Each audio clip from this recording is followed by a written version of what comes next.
point of order and the implication, of course, in view of very recent developments to combat, as it were, the coronavirus. Because of the importance of the subject, I'll reserve my ruling so that I render a measured response. That is my ruling. The Honourable Member for Kanchivia. Mr. Speaker, is appreciating all those that are praying for this country against coronavirus and all our health workers who are participating to ensure that our country is safe and the leadership that is being provided by the government. Mr. Speaker, coming back to the question, when people walk out of this August House, go to the north, the south, the east, and the west, it is very clear what the PF government has done as regarding infrastructure. A commendable job by the PF government. However, Honourable Minister, the question on Kopa Mpika Road, it is affecting 5 chiefdoms. Senior Chief Kopa, Chief Luchembe, Chief Kavinga, and in the Luapula province, Chief Nsamba and Chief Bwaliamponda. All these, in the residents of these areas, are now cut off. Would you be able to give a time frame as to when this intervention will be done? This morning I was talking to Senior Chief Kopa and Chief Luchembe, very concerned, as are the other chiefs and residents of these chiefdoms. What is the time frame so that these vehicles, these people can be able to motorize or use these roads? I thank you, Mr. Speaker. The Honourable Minister. Mr. Speaker, instructions have already been issued to the 3 routine maintenance contractors working on this road. So it is with immediate effect. Those instructions have been issued, except it might be difficult for them to be able to do meaningful work because we are still receiving rains in that part of the country. But should the conditions permit, we should be able to see this road being motorized as soon as possible. Instructions have been issued already, Mr. Speaker. Thank you. Honourable Member for Serenge. Thank you very much, Mr. Speaker. Honourable Minister, the impassable roads in the country are quite many, including those in Serenge. Have you made a comprehensive program to gather all the areas whose roads have become unmotorized? Minister. Yes, indeed, we have a program, and a portion of the road that the Honourable Member of Parliament for Serenge is referring to is under some program to be maintained and make sure it's motorable. Just like many other parts of the country where we've received reports of the roads getting damaged as a result of heavy rains. Mr. Speaker, there is a program in place. I thank you. Honourable Member from Sanzala. Thank you, Mr. Speaker. Minister, looking at the situation in Kanchivia and many parts of the country, what measures have you put in place to ensure that your staff that go to inspect these roads or do feasibility study are not misconstrued as gassers or people that have come to attack the villagers, as the case was recently elsewhere in one of the constituencies? Have you made sure that your staff is safe as they go and do this feasibility study? Thank you. Honourable members, the conversations are rather loud.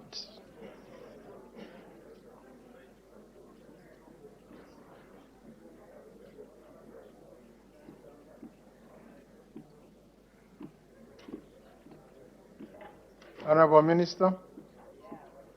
Mr. Speaker, we have encouraged our employees to report themselves to traditional leaders in cases of rural areas so that they can be helped, that there could be proper introduction to members of the community so they are not vulnerable to those, taking the law in their own hands by beating up people they suspect as gassers. And also, Mr. Speaker, we have encouraged our employees to work together with the Minister of Home Affairs, with the police, as they go out to carry out their duties out there in areas where they could be vulnerable. So, indeed, we are concerned with, what is happening out there in rural areas, but measures have been undertaken, and so far, we haven't got any further reports rather than the reports that we got of one being attacked. But elsewhere, I think things have moved smoothly, and we hope that they will continue to move that way. Thank you, Mr. Speaker. Honorable Member for Chama South. Thank you, Mr. Speaker. I want to find out from the Honorable Minister. Honorable Minister, do you have an inventory of such roads like Mpika Kopa throughout the country so that we know as members of Parliament, including the time schedules, when you are likely to respond? Because the people of Mpika Kopa, I believe, are not different, maybe the situation with the people of Chama district. Do you have an inventory of such roads that need to be worked on as soon as possible? I thank you, Mr. Speaker. Honorable Minister. Yes, Mr. Speaker, we do have an inventory, and I must say that reports keep coming to us as and when we have bridges and roads damaged as a result of heavy rains, and so we are on top of things, and I know that we may be experiencing some delays to respond to some of these damages, to repair the bridges and the roads, because we do not have sufficient funds to respond as quickly as we would love to respond. But we are aware of the situation, and each time there's anything that happens, we get reports through various means, DCs and local authorities, and even RDA offices in our provinces. I thank you, Mr. Speaker. Honorable Member for Kaputa. I thank you, Mr. Speaker, for this opportunity, and allow me to thank the Minister for the answers being provided. Minister, Kanchiria, especially Kopa Mpika Road, is a very important economic road for the people of Kanchiria, in the sense that they use this road to transport especially the agricultural products. And Minister, very, very soon we will enter into the harvesting period of these agricultural products. What word of assurance have you got, Minister, for now, so that the people of Kanchiria, especially the people under Chief Kopa, what message do you have for them so that they can still harvest their crop, knowing very well that they will get it or they have access to the markets which are not within their area of production? I thank you, Mr. Speaker. Honorable Minister. Mr. Speaker, my word of encouragement or assurance to the people of Kopa, Mpika, and all those affected is that this working government would ensure that we repair the damages caused to this road by heavy rains, and that we've already appointed routine maintenance contractors, Binansa Enterprise and General Suppliers being one of them, Romoba Contractors, another one, Kantumoya Construction Limited, and these have already been assigned to make sure that they repair the damages caused to this road. And as and when, they work, they'll be able to claim what they will have used from RDA, and RIFA should be able to give them some funds. So there's a plan in place, and we hope that they'll get to the ground and work on this road and make sure that all those people that are affected actually can get back to, their normal lives, and we will not have to wait until harvest time to see that this road is done. Very soon we should have this road fixed. I thank you, Mr. Speaker. Honorable Member for Chiengi. Thank you, Mr. Speaker, and thank you, Minister, for those answers you're giving. And I'm pretty sure you're aware that this problem is like the entire country's been facing this kind of a problem after the heavy rains that we've been blessed with. I just want to find out what the ministry is doing about setting aside maybe to have some kind of sync account where you can just be getting these monies whenever there are such emergencies, just to patch up the road, to make the road passable. I would like to find out why the ministry has not yet set aside such an account. Thank you, Mr. Speaker. Honorable Minister.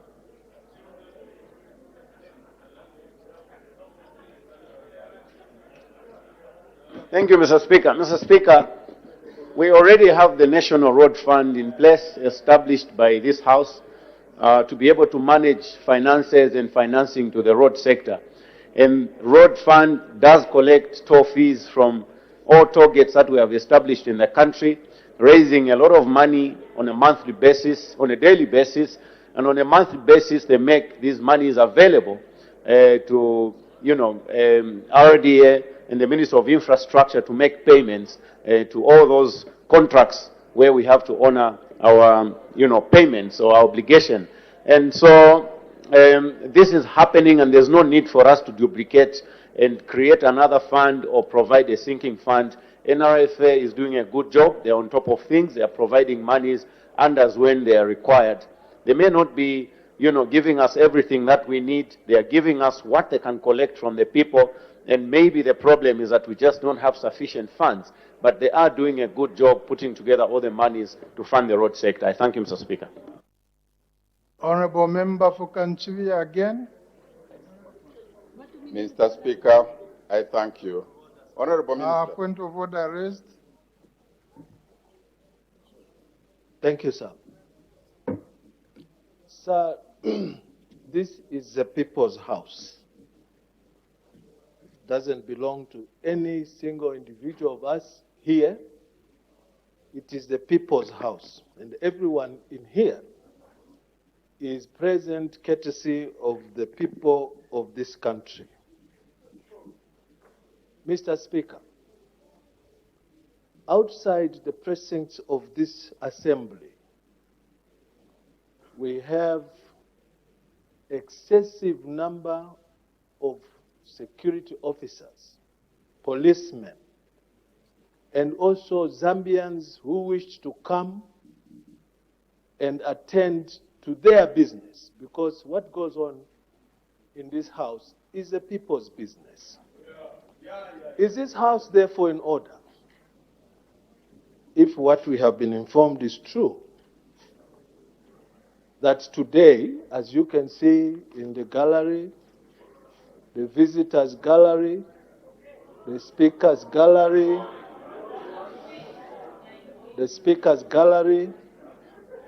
there's not a single soul, and yet there are people outside who wished to come and witness their business. Is this house therefore in order to be discriminatory by allowing members who have come from all sorts of places, all sorts, because we are not from one home, and discriminate the owners of the house to come and witness their business? I seek your ruling on this matter, sir. My ruling. Earlier on, I'm sure you were present, Honorable Member for Mazabuka Central. Your colleague, Honorable Member for Monze Central, and the leader of opposition raised this very point about the new regime, legal regime, brought into force through the statutory instruments issued by the Honorable Minister of Health. The implication of those instruments, in part, is to prohibit gatherings of over 50 persons, which will be the implication, and not to mention the proximity that the Honorable member for Moses Central, earlier on reserved, raised in the point of order, and I reserved my ruling. So that is the sole reason why this particular measure has been taken. In the absence of these measures, of course, would have allowed the people, the citizens outside to witness this very seminal sitting. As to the presence of the security officers, of course, that is a matter of law and order. It doesn't fall within my discretion to determine when to deploy or not to deploy. I'm sure those who have made the deployment have made their own assessment, which I'm not competent to question. Honorable Member for Kanchiwia. Mr. Speaker, thank you very much. Before I was disrupted, I was talking about the commute time that it is taking the travelers from Chief Kopa, Chief Luchembe to Mpika and vice versa. Honorable Minister, the government of the Republic of Zambia, through the taxpayer, have invested over 24.3 million US dollars through Zampam projects. And the commute time to get the oil which is being produced from Chief Kopa's area is taking almost 3 days for the heavy vehicles to move from the plantation to Mpika town. Similarly, Bangweulu Wetlands Management Board has invested over 18.3 million US dollars for conservation and tourism. And for smaller vehicles, a span of 60 kilometers, it is taking commute time of 3 to 4 hours. Will the contractors, the said contractors, take into consideration the motorization of heavy-duty vehicles on the Kopa Road so that the damage that is hence caused, the makeup of the road will be able to take into consideration the usage by the heavy? I thank you. Honorable Minister. I can see the UPND has got a lot Honorable to say. Minister. Mr. Speaker, I thank you. Mr. Speaker, we regret that business is disrupted as a result of this road not being in good condition.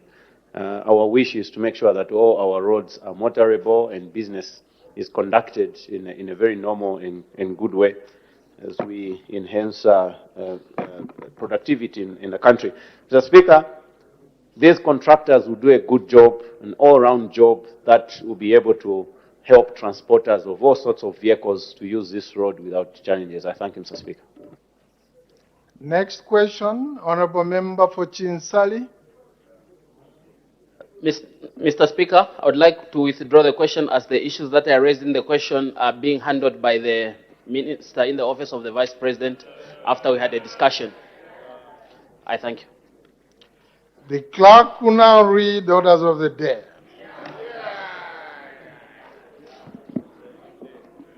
The Constitution of Zambia Amendment Bill, National Assembly Bill number 10 of 2019, second reading. The Honorable Minister of Justice.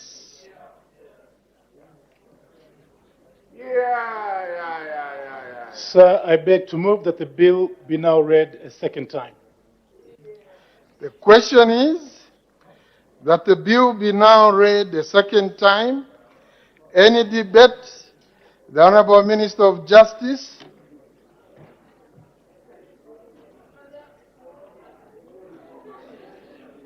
Honorable Minister of Justice, just give me a minute.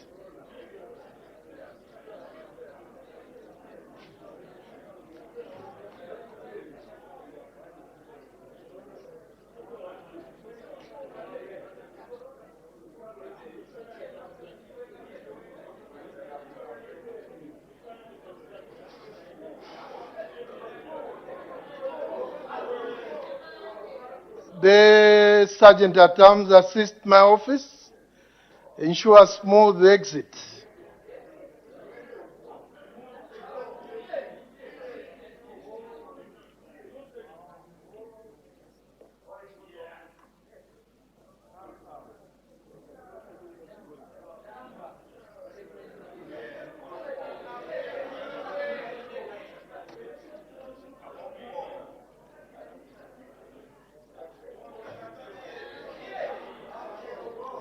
Sergeant at Arms.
The Honorable Minister of Justice.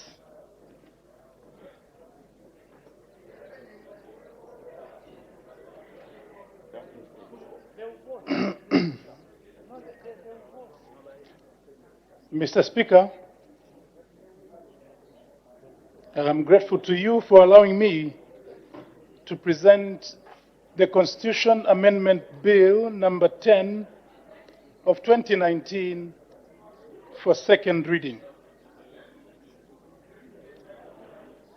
As I do this, sir, I would like to say that we, the representatives of the people,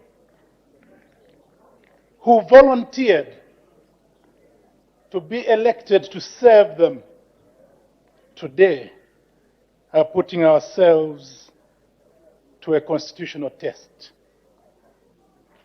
The test based on Article 8 of our Supreme Law, which provides that we as a people shall govern ourselves based on national values and principles, which include morality and ethics, patriotism and national unity, democracy and constitutionalism, human dignity, equity, social justice, equality, and non-discrimination. And finally, good governance and integrity. Today, each one of us who was elected will be tested on our morality, will be tested on our integrity. Shall we rise to the occasion and be in the institution to which we were elected to debate the people's law? Or will we show lack of patriotism and shun such an important process? Sir, as you are aware, today is the culmination of a 3-year-long journey of reviewing the Constitution of Zambia, Act number 2 of 2016. All of us gathered here, sir, have been following and participating in the various stages of the whole process. while some participated directly and formally in all the various fora, others participated indirectly and informally. Nonetheless, all the voices that were expressed on this matter were loud and clear.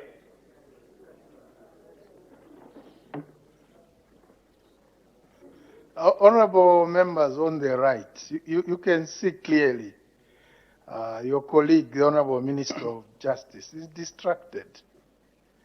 This shouldn't be so. It shouldn't be so. This is a very important business we are transacting. And virtually is addressing the nation. Sir, for the sake of the record, let me make a brief rundown of the process that has brought us where we are today. Mr. Speaker, on 9th November 2016, a private member's motion urging government to amend the Constitution of Zambia, Act No. 2 of 2016, was presented to Parliament. The intention of the amendment was to address the identified lacuna and inconsistencies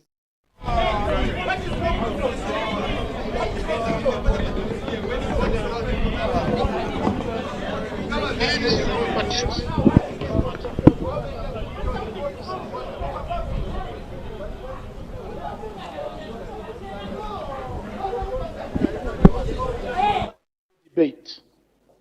A number of inconsistencies, including the following, were pointed to. 1. The interpretation of the petition of the election of the president. 2. The interpretation of 14 days in the election petition of the president. 3. The interpretation of hearing a matter before a court. The Constitutional Court's jurisdiction to hear matters of human rights. The transitional arrangements during a presidential election petition. The exclusion of members of parliament from sitting in district councils. And the provisions for the vacation of office by ministers. Sir, I would like to emphasize that these matters were not raised by only a single party in Parliament. These matters were alluded to by representatives of the ruling party, the PF. They were alluded to by representatives of opposition political parties, including the United Party for National Development, the MMD, the FD.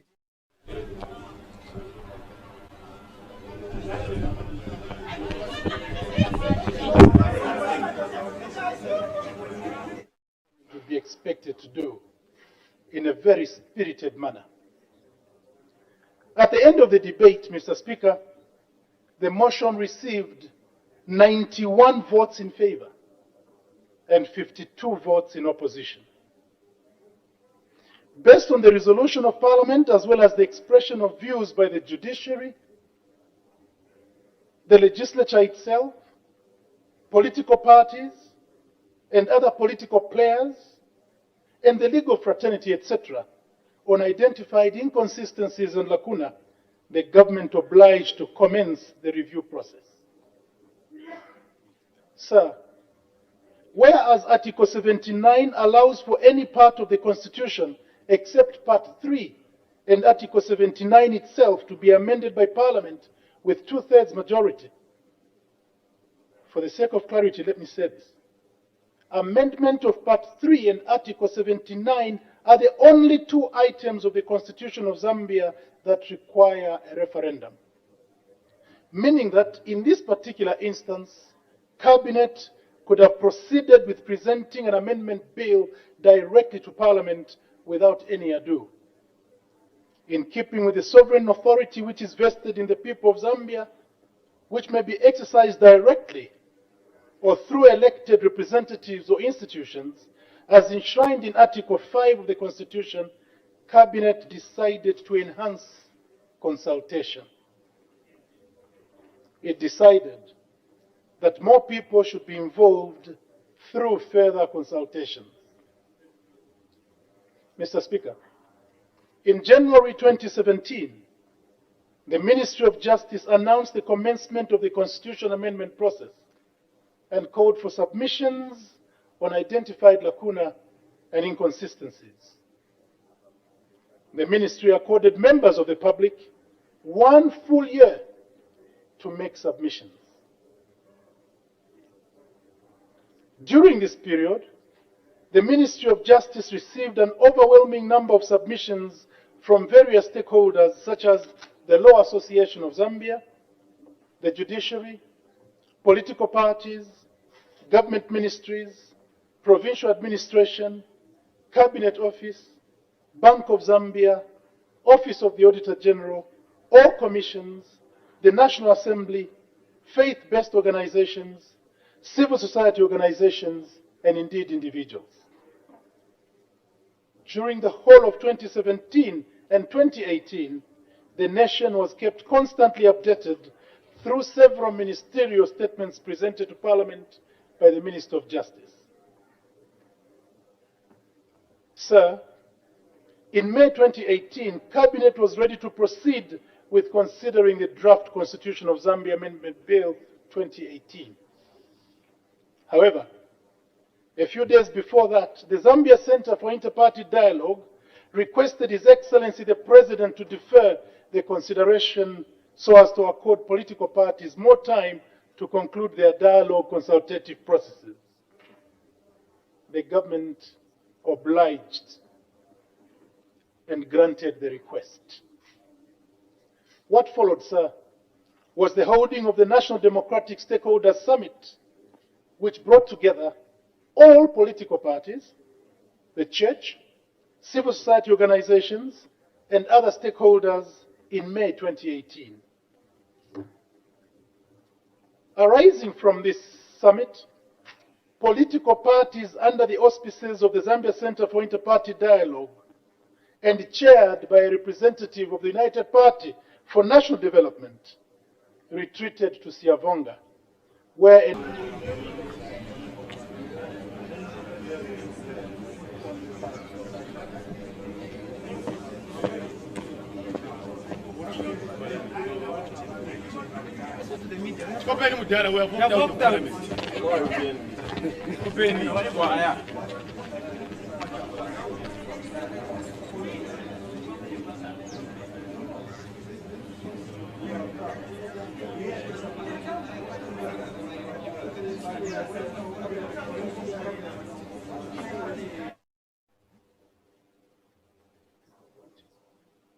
I don't think I should be intervening so often.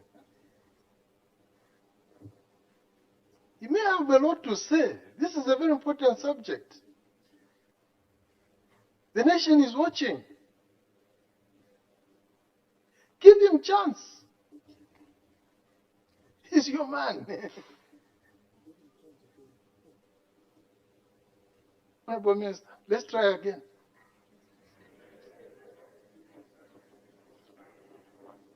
I'm grateful to you, Mr. Speaker. Mr. Speaker, key among the resolutions that came from the Siavonga summit were the need for institutional reform, separation of power, judicial independence, tolerance, freedom of assembly, civility in politics, and electoral reforms. At the end of 2018, during one of the statements by the Minister of Justice to Parliament, proposals were made by the opposition for the constitutional refinement process to be protected. All right, we are still giving you live updates here at Parliament Building as regards to the Constitution Amendment Bill number 10. As I speak to you right now, Justice Minister Given Ruvinda is just reading out the content of the bill. However, amidst him reading out the content of the bill, we have seen the majority United Party for National Development members of Parliament walking out, and as I speak to you right now, they are actually outside. Allow me to speak to UPND Deputy Spokesperson, that's Cornelius Mwitwa, who will just run us through over what transpired. Is this a gimmick for the UPND members of Parliament? Good afternoon, sir. You're live on Diamond TV News on the go. Well, good afternoon, and good afternoon to our dear viewers. All right, we have seen that you have decided to walk out from the deliberation as the Justice Minister is reading out the Constitution Amendment Bill number 10 for the second reading. Well, indeed, this is what has just happened, and it is in keeping with what we had assured the nation, that we, the members of Parliament of the UPND, and some independent members of Parliament are going to walk out, and we've just done that. And as we speak now, what is happening is that Justice Minister is reading his address, but the issue is that this is not the crunch moment. The crunch moment will come at a time when Mr. Speaker will call for a vote. This walkout in itself does not mean that Bill 10 is falling, or Bill 10 is going through. The crunch moment will come when Mr. Speaker, after all the various debates have been put in place, Mr. Speaker will ask for a vote whether the Constitution should be amended, and it is at that stage of the 2/3 majority requirement that members on the floor of the House should not be less than 111. This far on the floor of the House, they are less than 111, and if a vote is called right now, they are not able to be able to pass Bill 10. But we are also mindful that some members of Parliament are not in the House; others may be coming in. On the side of the UPND, of course, we have Professor Lungwangwa, and MP for Narikwanda. We have Honorable Kasonso, MP for Solwezi, West, and also the MP for Senanga, Honorable Mukumbuta. We in Cabinet are sincerely grateful, and society is indebted to you, sir, for having allowed your select committee, which you appointed to scrutinize the bill and to receive further comments from members of the Chala has actually remained also on the floor of the House. We do not know whether these people who have actually remained represent the fact that they are going to vote for the bill, or they want to listen to the debates and be able to make their decision at the end of the day. Let me ask you this particular question. Doesn't it worry you then? Because we saw that initially when the bill came for the first reading, only 2 members of Parliament that from your side, the UPND, remained in the House, and now we have another one who have been added. Also 3 have remained in the House. Doesn't this worry you? No, in fact, actually, the last time we walked out and only 2 members of Parliament remained, they were actually not 2, per se, because the member of Parliament who has been added on the material day was actually not, in the House. He didn't come, for the proceedings of that particular day. So it was difficult for us to estimate whether or not he was going to be part and parcel of the cause for the people of Zambia.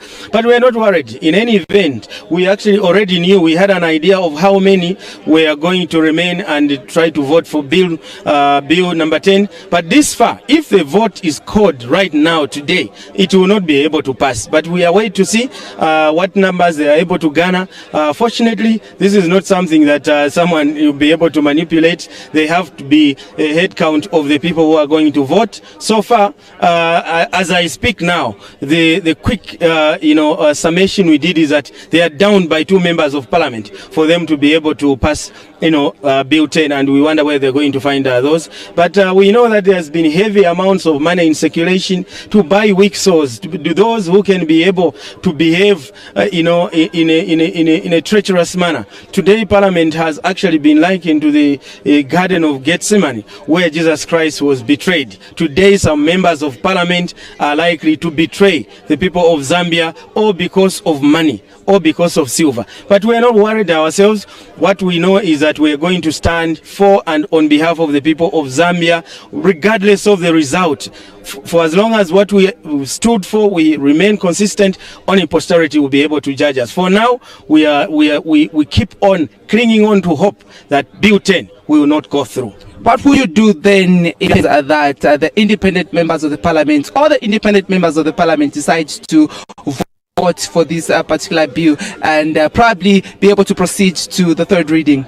Well, as things stand presently, we have 3 members of parliament who are independent, who have, walked out with us. Initially, we had bargained for 4. 1 has remained, and we do not know whether his remaining is strategic or is one of those who have received hefty, cushions. So we are not in a better position to begin. Became content.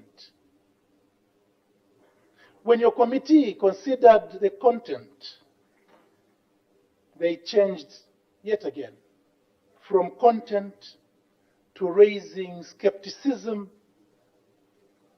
and mistrust.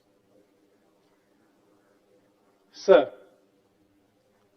I am delighted that as I present the bill for second reading today, the issue that has remained on the lips of those who have been opposed to this process is that they cannot trust the government to effect amendment. With all this money and be able to buy their way through Bill 10. But I'm very confident that we can hold back and be able to stand for this country, be able to stand for the people of Zambia. For some people that might be watching you for the first time, maybe you can just run us through why the United Party for National Development have actually been against this Bill number 10 of 2019. Well, I think that the reasons why as UPND we have been opposed is not necessarily we as UPND, it is the people of Zambia. You have seen that in this crusade, UPND is just the political mouthpiece here at Parliament for and on behalf of the church mother bodies, the Catholics, civil society, organization, Zambia Congress of Trade Unions, Unzalaru, and many other progressive, organizations that have said constitutional making process should be all-encompassing. It should be inclusive. It should be embracing all relevant stakeholders, major stakeholders to participate. It is not about what you profess the content to be in the bill. It is about that particular content to be a product and proposition of the people so that it can mirror and reflect the wishes of the ordinary citizens through the various organizations that are going to participate. It is not sufficient to say, look, we have put these ideas together. Are these ideas bad? The Constitution in its preamble begins by a very simple statement: we the people of Zambia. We the people. So who are these we the people? It is the people of Zambia. And we've insisted that the Zambian constitution has not stood the test of time because, for many times that we've given a go at a constitutional amendment, we have had this situation where a ruling party begins to wield the power of incumbency, begins to use arrogance of numbers, begin to buy people and craft a constitution for the nation instead of the citizens to craft a constitution, for themselves. And this is what has led us to where we are. Now, we have been arguing that for us to arrive at a safe place where we can be able to say, well, this is not a PF constitution. We must have stakeholder, buy-in where everyone is going to participate, a constituent assembly, sort of an assembly, to be able to adopt a final constitution draft. After adopting it, say, this document, take it to Parliament so that it can have a stamp of legal authority of enactment as law, so that it is a product of the people. There is no law in Zambia that begins with we the people. It is only the constitution. Many other pieces of legislation, they will just begin in the ordinary way. This particular act of parliament is supposed to achieve the following objects and so on. The constitution is a product of the people. That is the reason why we've been insisting that it's not sufficient to dwell on content only. It is sufficient to give it legitimacy. Representation is about people, not just you saying or doing what they want, but them feeling that they are part and parcel of what you are doing. We are talking participation here. So we require a constitution that will not just command legal legitimacy, but also moral legitimacy. And moral legitimacy emanates from, open participation. by the citizens in, coming up with the constitution. This particular, process leading us to where we are today on Bill 10 lacks, transparency. It lacks inclusiveness. It has been bulldozed by the executive. They have lined up a number of surrogates. And I've been very disappointed, particularly myself as a former president of UNZASU, to see institutions of learning such as the University of Zambia Students' Union to fall prey to political machinations. It is the first time I'm seeing UNZASU, behave like that. When UNZASU was UNZASU would never have allowed those statements that were issued by those colleagues who are leaders of UNZASU, leaders of UNZALO, and I'm a former student of law at the University of Zambia. When did UNZALO ever begin to indulge itself, issuing such kind of statements? And then the UNZALO body of students are going to sit and watch in a democracy like this? Student leadership are cross-paraded. But I don't blame those young people. They are in a very difficult situation. This PF government has destroyed institutions of governance, and UNZASU is one of those institutions that have been gravely undermined and destroyed by this particular government. Going, for instance, to say UNZASU is no longer UNZASU. It is some governance thing. I don't know what name they are calling. They change from having president of UNZASU, secretary general, and all, change the nomenclature, change your minister of finance, minister of education, minister of that. What crap is that? UNZASU should come back to where it was, as a voice for the voiceless. It is the first time on ZNBC yesterday when I saw ZNBC showing a student leader to say UNZASU. All we know is that this government no longer recognizes UNZASU. But I don't blame the students. This government has decimated the institutions of government. Institutions of learning and their representations have been completely undermined to a level where when students want to speak out, they are expelled. And for them to come back into institutions of learning, they have to go and begin kneeling before a minister, to apologize. It is shameful. This is the time for all who mean well to stand up so that we can regain the confidence that we have had in institutions of government, so that those institutions that are a voice to the voiceless can begin to speak. In short, government, we recognize, has put in a lot of money to parade a number of people to talk about how good Bill 10 is.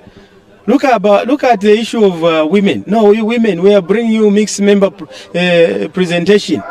What more are they talking about? How are we going to have more women in parliament? For us in the UPND, we are clear. We are saying that proportional representation, which you refused in 2016 as PF, should be modeled in this particular way, that we must have safe seats for women, where a woman will compete against a woman, not woman against man. No.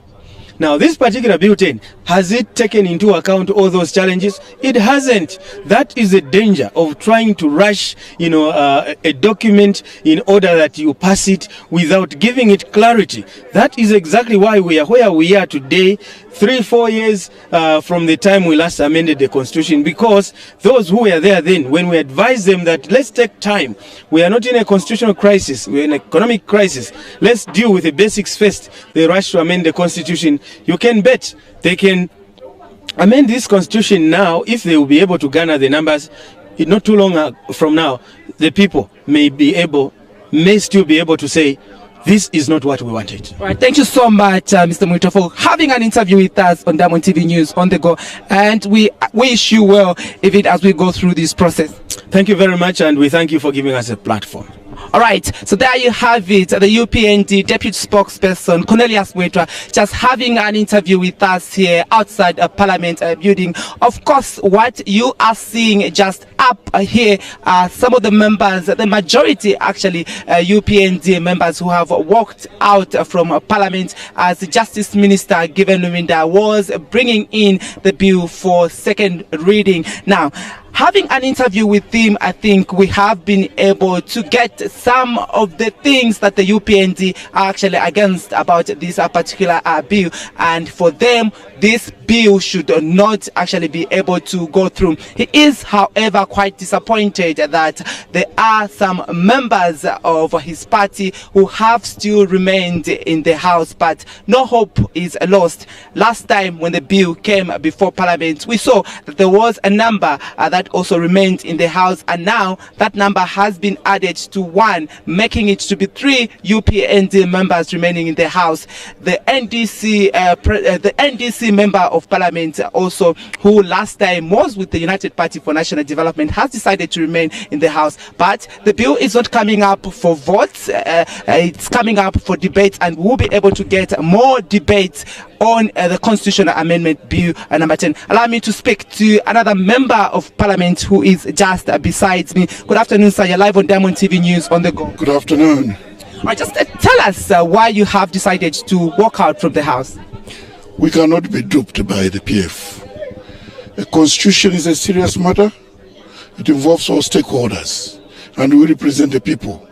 They decided to do things in their corner, and they have got hidden agendas. We know them. This is not the first time. This thing was mapped properly from Siavonga. We should have been together through and through, but they decided to go on their own. They have shown a lot of arrogance. They don't want to listen to the masses of the people who have expressed concern, especially on the powers. They want to crown the president with more powers against the will of the people. That cannot be accepted in Zambia anymore. Many people would probably want to know what then you would do should the bill be able to pass and be enacted into law. It can be short-lived. Even if it is enacted, mind you, 2021 is coming. The people of Zambia, I don't think they can vote for PF again. And that we shall change it and bring it into a more reasonable, constitutional amendment. Of course, there are certain things which are there, but you do not know what they intend to do and what they are planning to do. If I let you go, what could be your words to the people that are watching us live as we give them these updates? Let the people stand firm, stand with the majority of the people. We are with them, and we shall not disappoint them. All right, thank you so much for having an interview with us on Diamond TV News on the go. All right, I will continue giving you more updates here at Parliament building. So far, the reactions that we have gotten from members of Parliament, of course, those that have decided to walk out, they are actually not happy about this particular bill. It should fall according to them. And if at all the bill will be able to go through the 3rd reading and finally be able to be enacted into law, it will be a short-lived bill. Whether or not this particular Constitution Amendment Bill number 10 will be able to see the light at the end of the day is a question that we are asking as we continue to give you more update and as the debate ensues in Parliament. So far, as I stated to you earlier on, the United Party for National Development, UPND members and some independent members of Parliament have decided to walk out from the House as the Justice Minister, Given Numinda, deliberate on this particular important document. It is indeed a busy day today as many people await to see the fate of the Constitution Amendment Bill number 10. And here at Diamond TV News on the go, we will continue to give you more updates. Laughter is going on right there, just as you can see the members of Parliament just having an interaction with each other. Earlier on, we saw the Patriotic Front Secretary General Davis Mwila, who was also here at Parliament, and he has decided, to just also walk out amid, the proceedings in Parliament. There are quite a number of stakeholders who have also turned out in numbers here. We have also seen some students at the University of Zambia, and just members of the public and the clergy also are being represented. We will continue to give you more updates as regards the Constitution Amendment Bill number 10. But now we cross over in the House.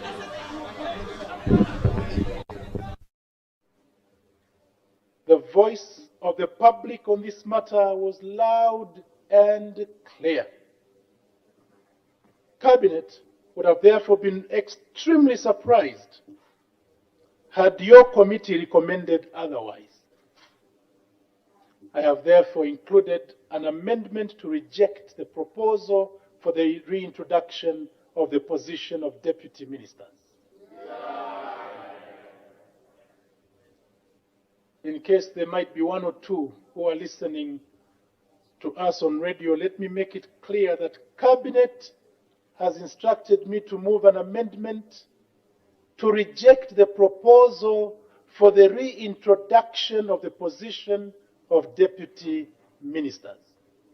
And we enjoin all members of parliament representing the whole country, from Livingstone to Kaputa, from Mulobezi to Milenge, from Zambezi to Malambo. All those who were elected by the people of Zambia to represent them here, we enjoin them to be in parliament. To all of us agree that we reject the proposal for the reintroduction of the position of deputy ministers, now and forever. Number 8, repeal and replacement of Article 165, institution of chieftaincy and traditional institutions. Sir, Article 165 of Act number 2 of 2016 is a matter that received numerous submissions. Most stakeholders, sir, including the traditional leaders themselves, supported the proposal for Parliament to enact legislation for the recognition and for the withdrawal of recognition of chiefs. Sir, the country in the recent past has heard of many court petitions arising from the interpretation of Article 165. Today, sir, there are many cases of people who are enthroning themselves as chiefs without any challenge, as a result of which there have been numerous court petitions. The chiefs themselves have argued that unless this anomaly is rectified, the institution of chieftaincy is at a risk of going into extinction. For the sake of protecting the sanctity and the integrity of chieftaincy in the country, Cabinet has agreed with the proposal of traditional leaders and the recommendation of the committee. And I have already put notice of amendment to give support to this position. Amendment of Article 184, Permanent Secretaries. I have presented an amendment to Clause 65 so as to return Paragraph D of Article 184, which provides for the permanent secretaries to be responsible and accountable for proper financial management. 10. Amendment of Article 168, participation in politics. Sir, your committee recommended that a public officer who seeks election to political office should resign at least 6 months prior to the election, as opposed to the 2 years that were recommended by the National Dialogue Forum.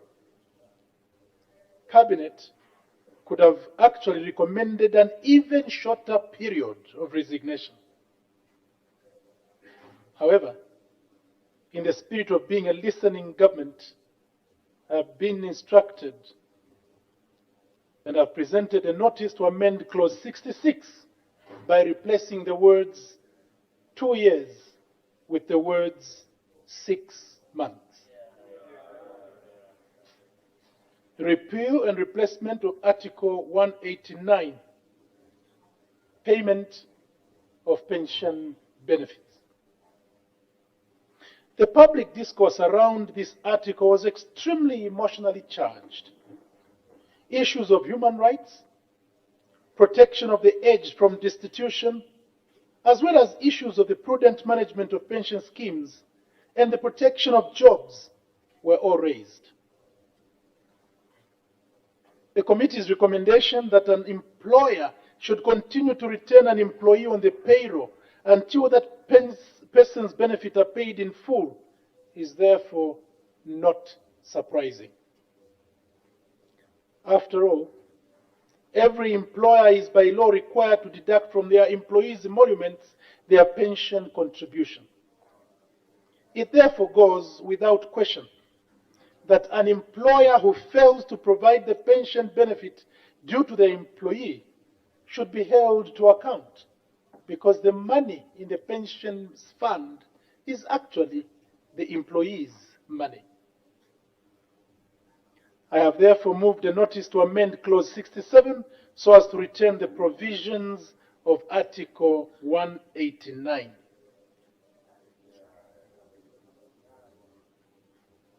For emphasis, I have moved the notice to amend Clause 67 so as to retain the provisions of Article 189, so that a pensioner whose pension benefits are not paid on the last day of employment shall be retained on the payroll. After all, this provision safeguards the pensioners who, if not paid their dues, become beneficiaries of the government's social cash transfer program. As such, this provision is in the interest not only of the pensioner, but of government and society at large. 12. Amendment to Article 193, Establishment of National Security Services and Functions. Sir, contrary to the allegations that this amendment is intended to either do away with the Financial Intelligence Center or to subsume it into the Drug Enforcement Commission, Cabinet hereby reaffirms that the Financial Intelligence Center created by Act Number 46 of 2010 shall continue to exist. FIC shall continue to exist, notwithstanding the renaming of the Drug Enforcement Commission as the Anti-Drugs, Economic and Financial Crimes Agency. To this extent, I have moved an amendment to delete Clause 69. This is so because the change of name of the DEC shall be caused through amending the law that establishes the Drug Enforcement Commission, and not through the Constitution. Finally, amendment of Article 213, the Bank of Zambia. A record of the proceedings of the forum and that of the Committee of Parliament will show that the Bank of Zambia proposed that the details of the functions of the Bank of Zambia should be relegated to subsidiary legislation, as is obtaining in the sub-region and also in keeping with international best practice.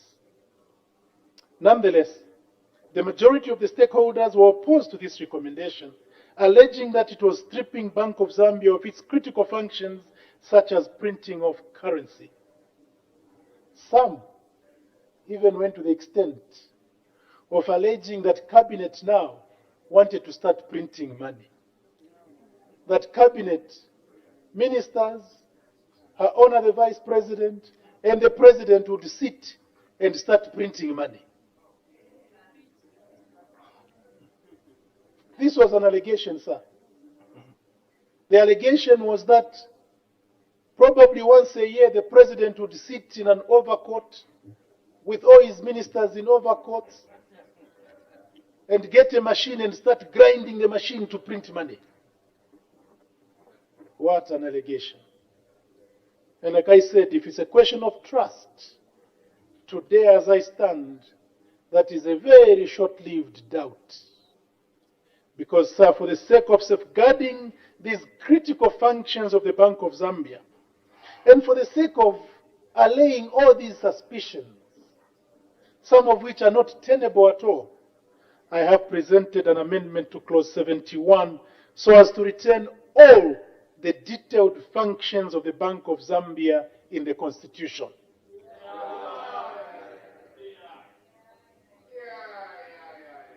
Mr. Speaker, I wish to conclude by stating that we in Cabinet are in agreement with many of the recommendations of the committee, and we shall give them effect wherever it is needed.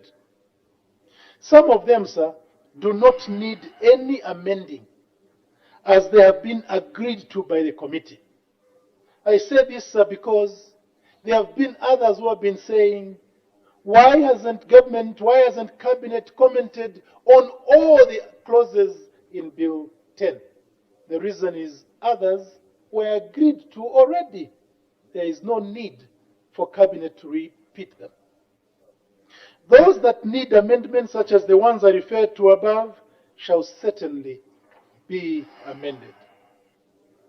Sir, Article 61 of the Constitution provides that, and I quote, "The legislative authority of the Republic derives from the people and shall be exercised in a manner that protects this Constitution and promotes the democratic governance of the Republic." Close quote. Article 62, Subarticle 2 also states, and I quote, "The legislative authority of the Republic is vested in and exercised by Parliament." Close quote. I'll reiterate this. Article 62, Subarticle 2 of the Republican Constitution states, and I quote, "The legislative authority of the Republic is vested in and exercised by Parliament." Close quote.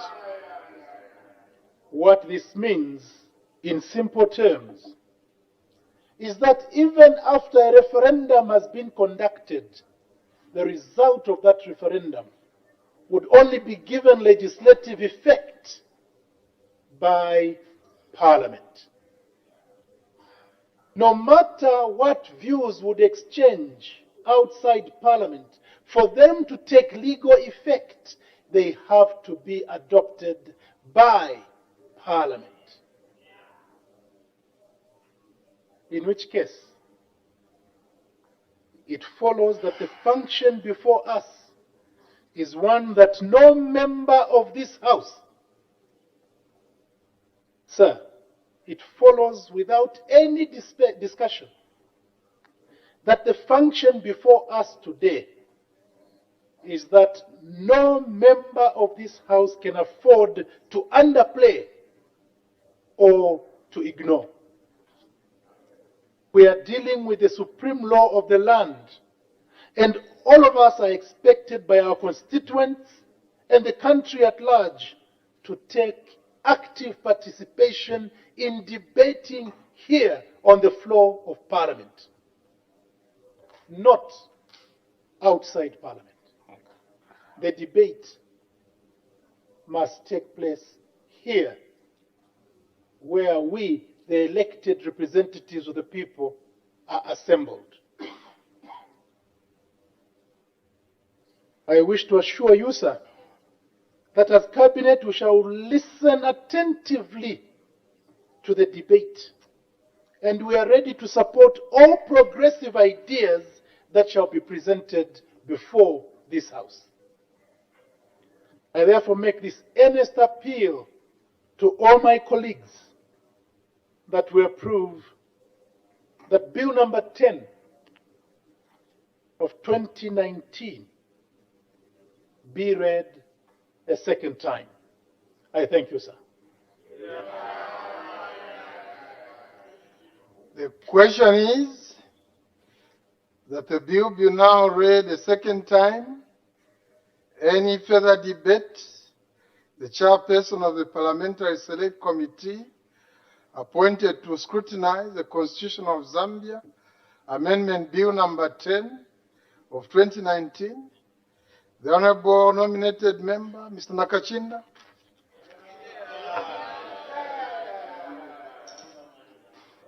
Thank you, Mr. Speaker.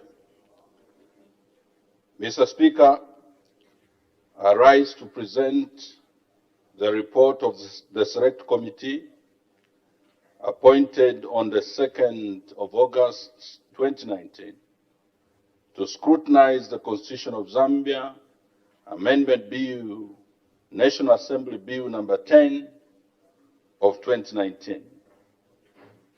The committee, Mr. Speaker, held a total number of 26 meetings and considered submissions from well over 80 stakeholders, who included government and quasi-government institutions, civil society organizations, faith-based organizations, professional organizations or associations, academia, political parties, and members of the public. Mr. Speaker, before I begin to highlight some of the salient provisions of the bill and the committee's recommendations thereon, I would first like to give a brief background to the process and events that took place prior to the presentation of the bill or this bill to Parliament. Sir, the House may recall that in 2015-2016, the nation underwent a constitutional amendment process which culminated into the Constitution of Zambia Amendment Act number 2 of 2016. The 2016 amendments, Mr. Speaker, brought about a lot of good provisions, but were not void of contradictions, which have hitherto raised a lot of controversy in our legal and political discourse. Arising from these contradictions and the controversy thereof, in November 2016, the National Assembly approved a private member's motion urging the government to amend the Constitution in order to reinstate members of Parliament on councils and address the lacuna that had arisen following the 2016 amendment of the Constitution. Mr. Speaker, this was followed by public calls from the Minister of Justice requesting citizens to render submissions and proposals on amendments. Through provincial meetings which were conducted in all 10 provinces, the Ministry of Justice turned the submissions into a draft which was subjected to a further scrutiny by stakeholders and subsequently approved by Cabinet for introduction in the National Assembly. Mr. Speaker, before the bill could be introduced in the National Assembly, the government received a request from the Zambia Center for Interparty Dialogue, ZCID, for the bill to be deferred to allow political parties and the church mother bodies to conclude an ongoing dialogue process.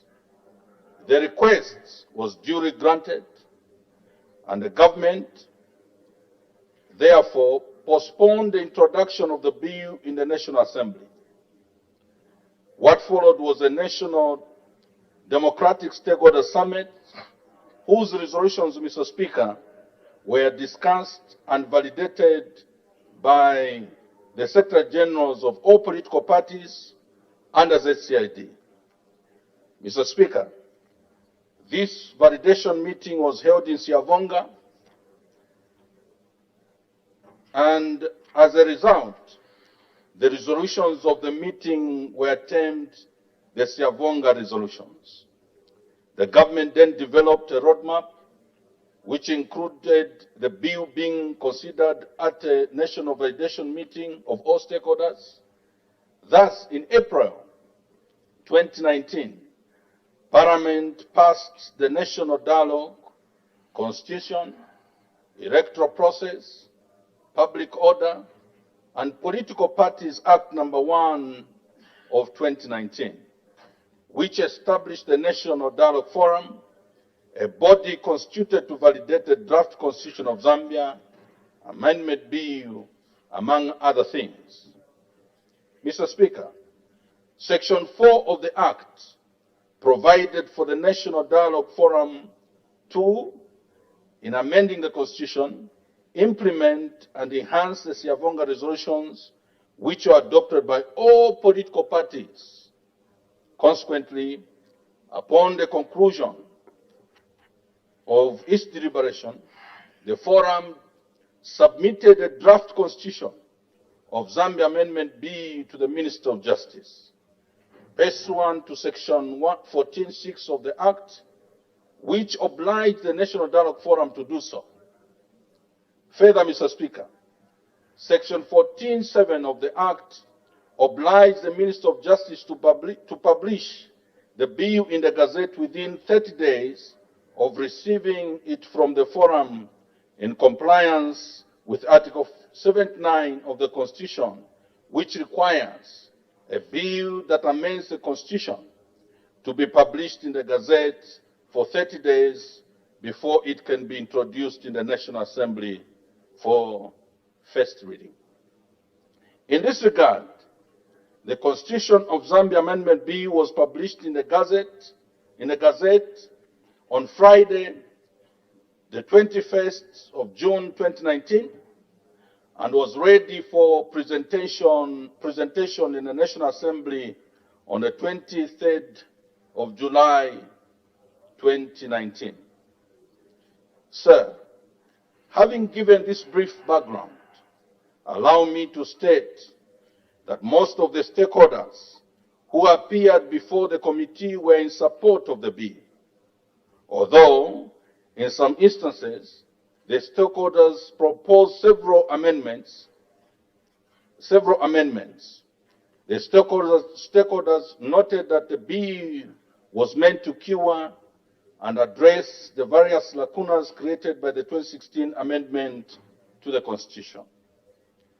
However, let me also state that there were very few stakeholders who did not support the bill and called for its withdrawal. These stakeholders cited the lack of broad consultation in the current constitution-making process, which they said was cardinal if the Constitution was to stand the test of time. They further contended that the current process had departed from the initial objective of attending to lacunas created by the 2016 amendment to the Constitution, to proposing major changes and therefore required further consultation. Mr. Speaker, having received the submissions and analyzed them, the committee is convinced that the bill has attended to the various lacunas that arose from the amendment of the Constitution and therefore supports it and urges the House to do so. Allow me, however, Mr. Speaker, to delve into some provisions of the bill.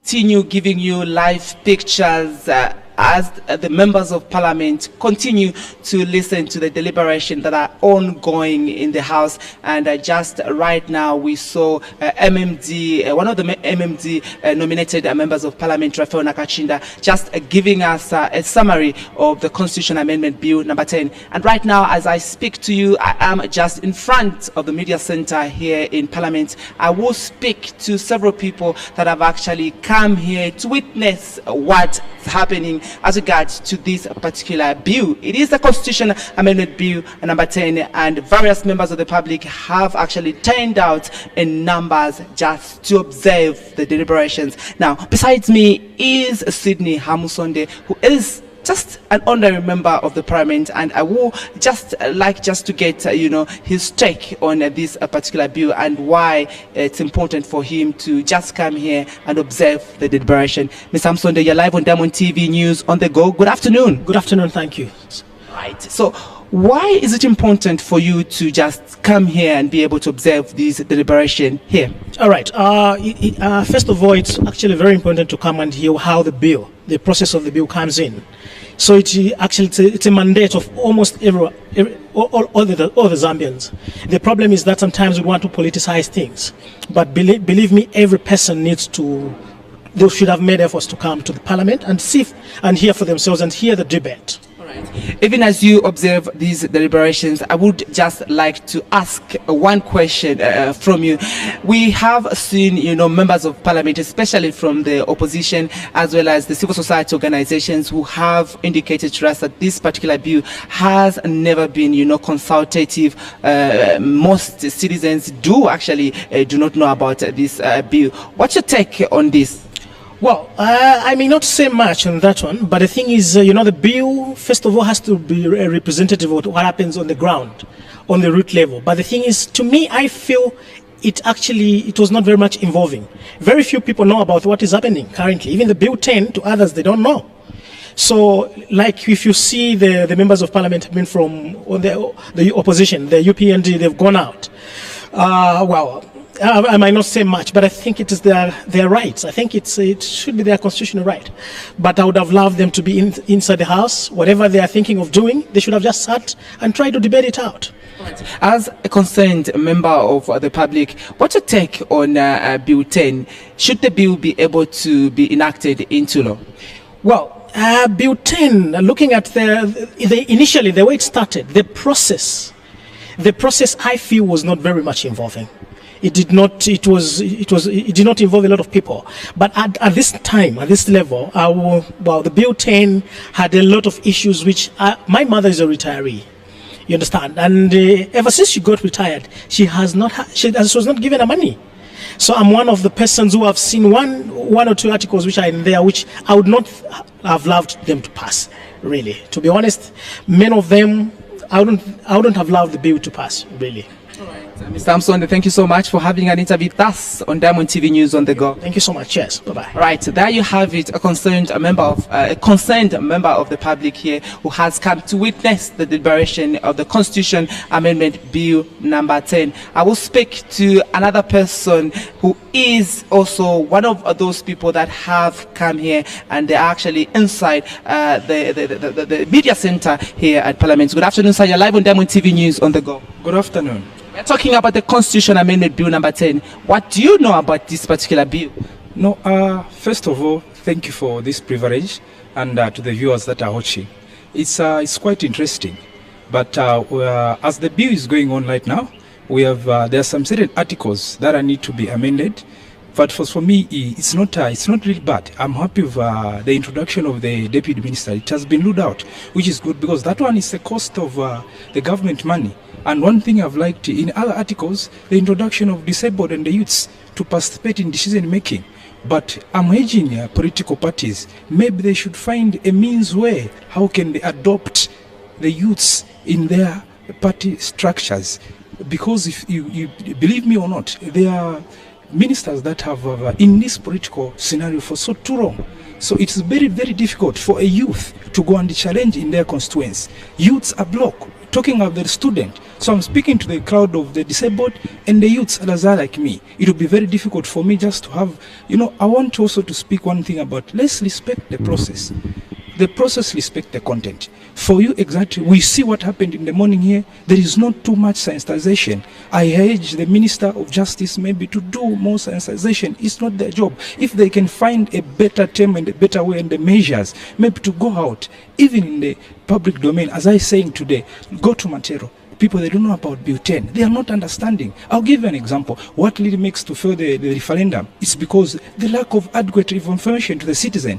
They did not give adequate information to the citizen. But what am I saying? Let them go outside there to sensitize the people, because those are the people that have been elected them to represent me in Parliament. We have seen today what has happened. Yes, coronavirus is a serious disease epidemic, but the Justice Minister before. He was on radio. He was supposed maybe to engage with his Prime Minister, Dr. Chifas, that if the public and the citizen would be allowed to sit in gallery. We have seen today that they have blocked. Democratic society, such as Zambia, the separation of powers based on robust system of checks and balances is critical in enhancing good governance and the rule of law. To this end, the committee opposes these amendments and recommends that the status quo should be maintained. Mr. Speaker, with regard to the repeal and replacement of Article 8.1, which relates to the term and prorogation of Parliament, the committee has observed that most stakeholders were not in support of this amendment. The committee, however, notes that the amendment is intended to address the apparent conflict between Article 8.1.1, which prescribes the term of office of a Member of Parliament to 5 years, and Article 8.1.3, which provides for the dissolution of Parliament 90 days prior to a general election. Mr. Speaker, the committee notes that the dissolution of Parliament before the expiry of the 5 years constitutes a breach of contract, and therefore is of the view that members should be remunerated for the period from the dissolution of Parliament up to the holding of elections. Additionally, the committee is concerned that 90 days is too long a period for the state to operate without members of Parliament. In view of this, the committee is of the view that the National Assembly should be dissolved 60 days before the elections. Mr. Speaker, the committee therefore recommends that Article 8.1 be amended to provide for the National Assembly to be dissolved at least 60 days before the next general election, and for members of Parliament to be remunerated for the full 5-year term. Mr. Speaker, the other amendments which raised a lot of debate during the committee's deliberation is Clause 50, which amends Article 100 to provide for the formation of a coalition government. In the event that there is no outright winner after a presidential election, the proposed amendment gives leeway to the presidential candidate with the highest number of votes to negotiate with any of the other losing candidates to form such a government. Mr. Speaker, most of the stakeholders rejected this amendment and highlighted that both the Mungomba Constitutional Review Commission and the Surungwe Constitutional Technical Committee had reported that the majority of Zambian citizens prefer the majoritarian electoral system in which the winning candidate in a presidential election obtains more than 50% of the votes.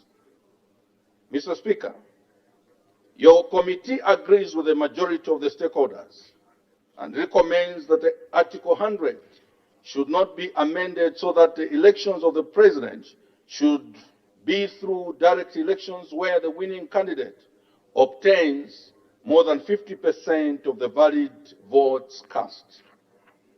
Sir, allow me to turn to Clause 37 and 38, which also raised some controversy. Clause 37, on the one hand, amends Article 116 so that cabinet ministers can remain in office from the time Parliament is dissolved until the next general election. Mr. Speaker, most stakeholders rejected this proposal on the basis that it would make the electoral playing field uneven, in that ministers would have access to facilities and state resources which they would use to campaign and thereby disadvantage their political opponents. The committee agrees with the stakeholders and recommends that ministers should vacate office upon the dissolution of Parliament. Mr. Speaker, on the other hand, Clause 38 introduces a new article, Article 117A, so as to reintroduce the position of deputy ministers in our governance system. The House will recall that this particular position was removed from the Constitution due to the proposal in the previous constitutional review process that parliamentary secretaries would be appointed in the National Assembly, since ministers would be appointed from outside Parliament. This proposal did not see the light of day, and the position of deputy minister was not reinstated. Mr. Speaker, notwithstanding the foregoing, the committee observed that almost all the stakeholders who appeared before it were not in support of the amendment to introduce deputy ministers.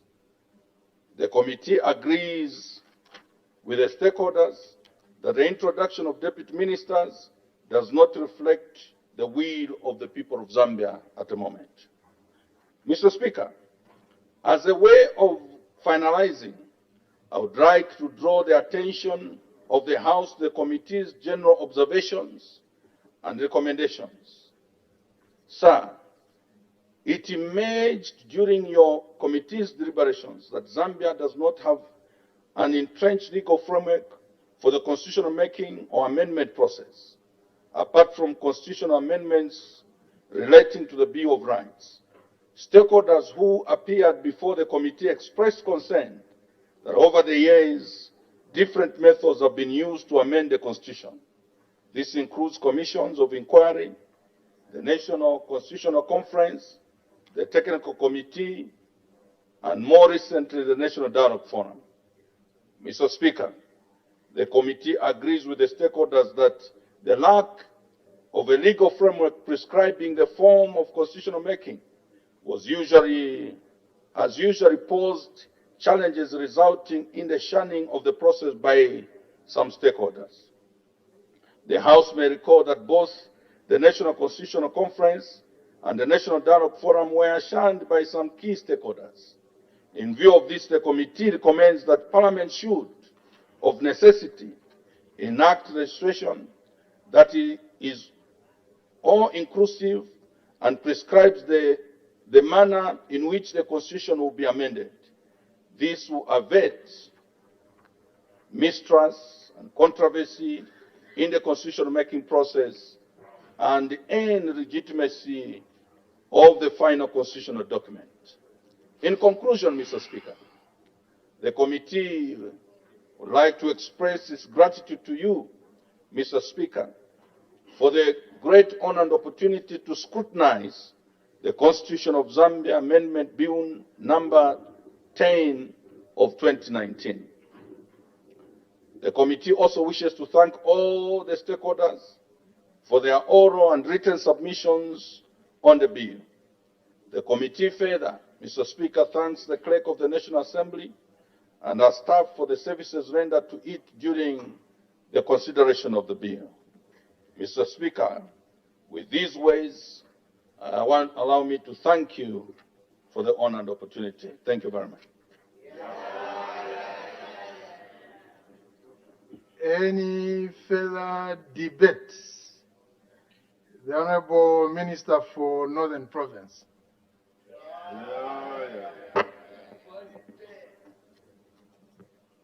Thank you, Mr. Speaker, for giving me an opportunity to contribute to the debate on Bill 10. And I would like to thank the Minister of Justice for ably talking to various issues that have been raised, and that have been raised not only in Parliament but in the public arena. I also want to thank the chairperson for the Select Committee on the Constitution for the manner in which he has delivered the report. Mr. Speaker, Bill 10 contains quite a lot of progressive suggestions, progressive things that needs to be listened to, but also supported by the Zambian people. I have, Mr. Speaker, in my life, followed the constitutional reforms in this particular country. And indeed, we have, as a country, spent quite a lot of money in trying to come up with a constitution that may be tamed, that may stand the test of time. We have a history in constitution making, which has been very expensive over time. And I think that the Zambian people are aware of this particular fact.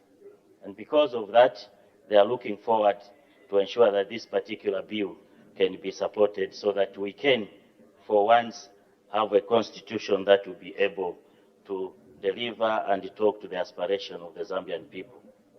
Mr. Speaker, there has been a lot of talk about the constitution of Zambia comparing to other jurisdictions, and notable among them is the comparison between the Zambian constitution and the United States of America's constitution. And people have said the American constitution has been able to stand the test of time. What they don't know is that in that particular constitution, which, Mr. Speaker, I have read, is that that particular constitution of the American contains principles. It contains only the principles that talk to various issues. However, the subsidiary law to that constitution is the one that goes into detail. Our constitution, on the other hand, Mr. Speaker, talks too much. The Constitution of the Republic talks too much because we have gone to prescribe the processes in the Constitution, which should not be the case.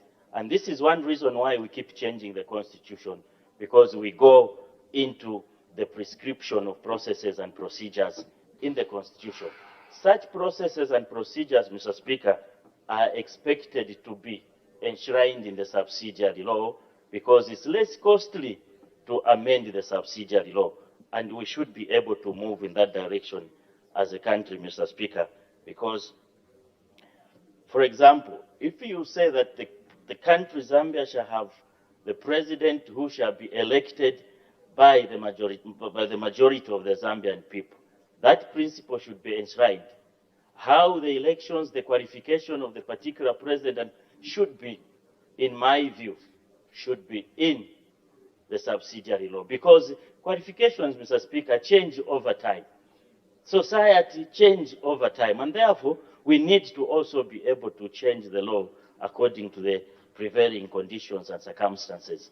But when you cast that particular qualification into the Constitution, it poses these challenges that we as a country are going into. By the same token, Mr. Speaker, if you know, our Constitution talks about 156 constituencies in the Republic of Zambia. If we don't change the current Constitution, which is the 2016 Constitution, and be able to support this bill, what will happen, Mr. Speaker, is that we will remain with the 156 Constitution, even if the population of the Republic of Zambia increases. Surely, that will not be fair to the Zambian people. So the Bill 10 needs the support. It needs to be given the light of the day in order for it to transform from the bill to an act of parliament.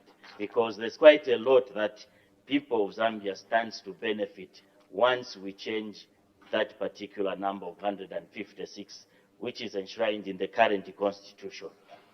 Remember, Mr. Speaker, we as a country have already spent money on the delimitation exercise. The Electoral Commission of Zambia has gone round this country, spending colossal sums of money at the expenses of the taxpayer. Surely, that particular exercise should not be in futility. It must be able to bear fruits. And it will only do that if the Bill 10 is given an opportunity to transform itself into an act of parliament. The monies that we have spent on the reforms of the Constitution is enormous. In 1973, we had a Constitution, maybe even just from the independence, Mr. Speaker, we have had a number of them. Chona Constitution, we have the Mfunga Constitutional Commission Review, we had the Mwanakatwe Constitutional Review, we had the Mungomba Constitution, colossal sums of money that we should be able to use to use on something else in terms of development. We could have done a lot of roads using those monies that were spent. Surely, as a responsible, as a patriotic Zambian, we should be able to support this particular process today and going forward. We had also, Mr. Speaker, a technical committee that was appointed by the then President of the Republic of Zambia, His Excellency Michael Chilufya Sata, may he so rest in peace. That too, Mr. Speaker, that technical committee went around the country and spent colossal sums of money.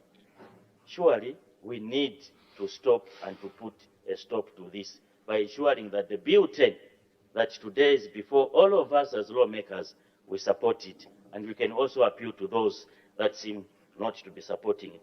Mr. Speaker, I was taken aback this morning. I was watching Prime TV, on whose program one of the political leaders appeared on that Prime TV. And it was live, where that particular political leader of the UPND stated in no uncertain terms that we have included in the Bill 10 the issue of printing money by cabinet. And I looked at this particular person talking and said, what the propensity of misleading the Zambian people is too much in us as politicians. We need to stop this. Let's read the things that have been presented to us and be able to speak factually.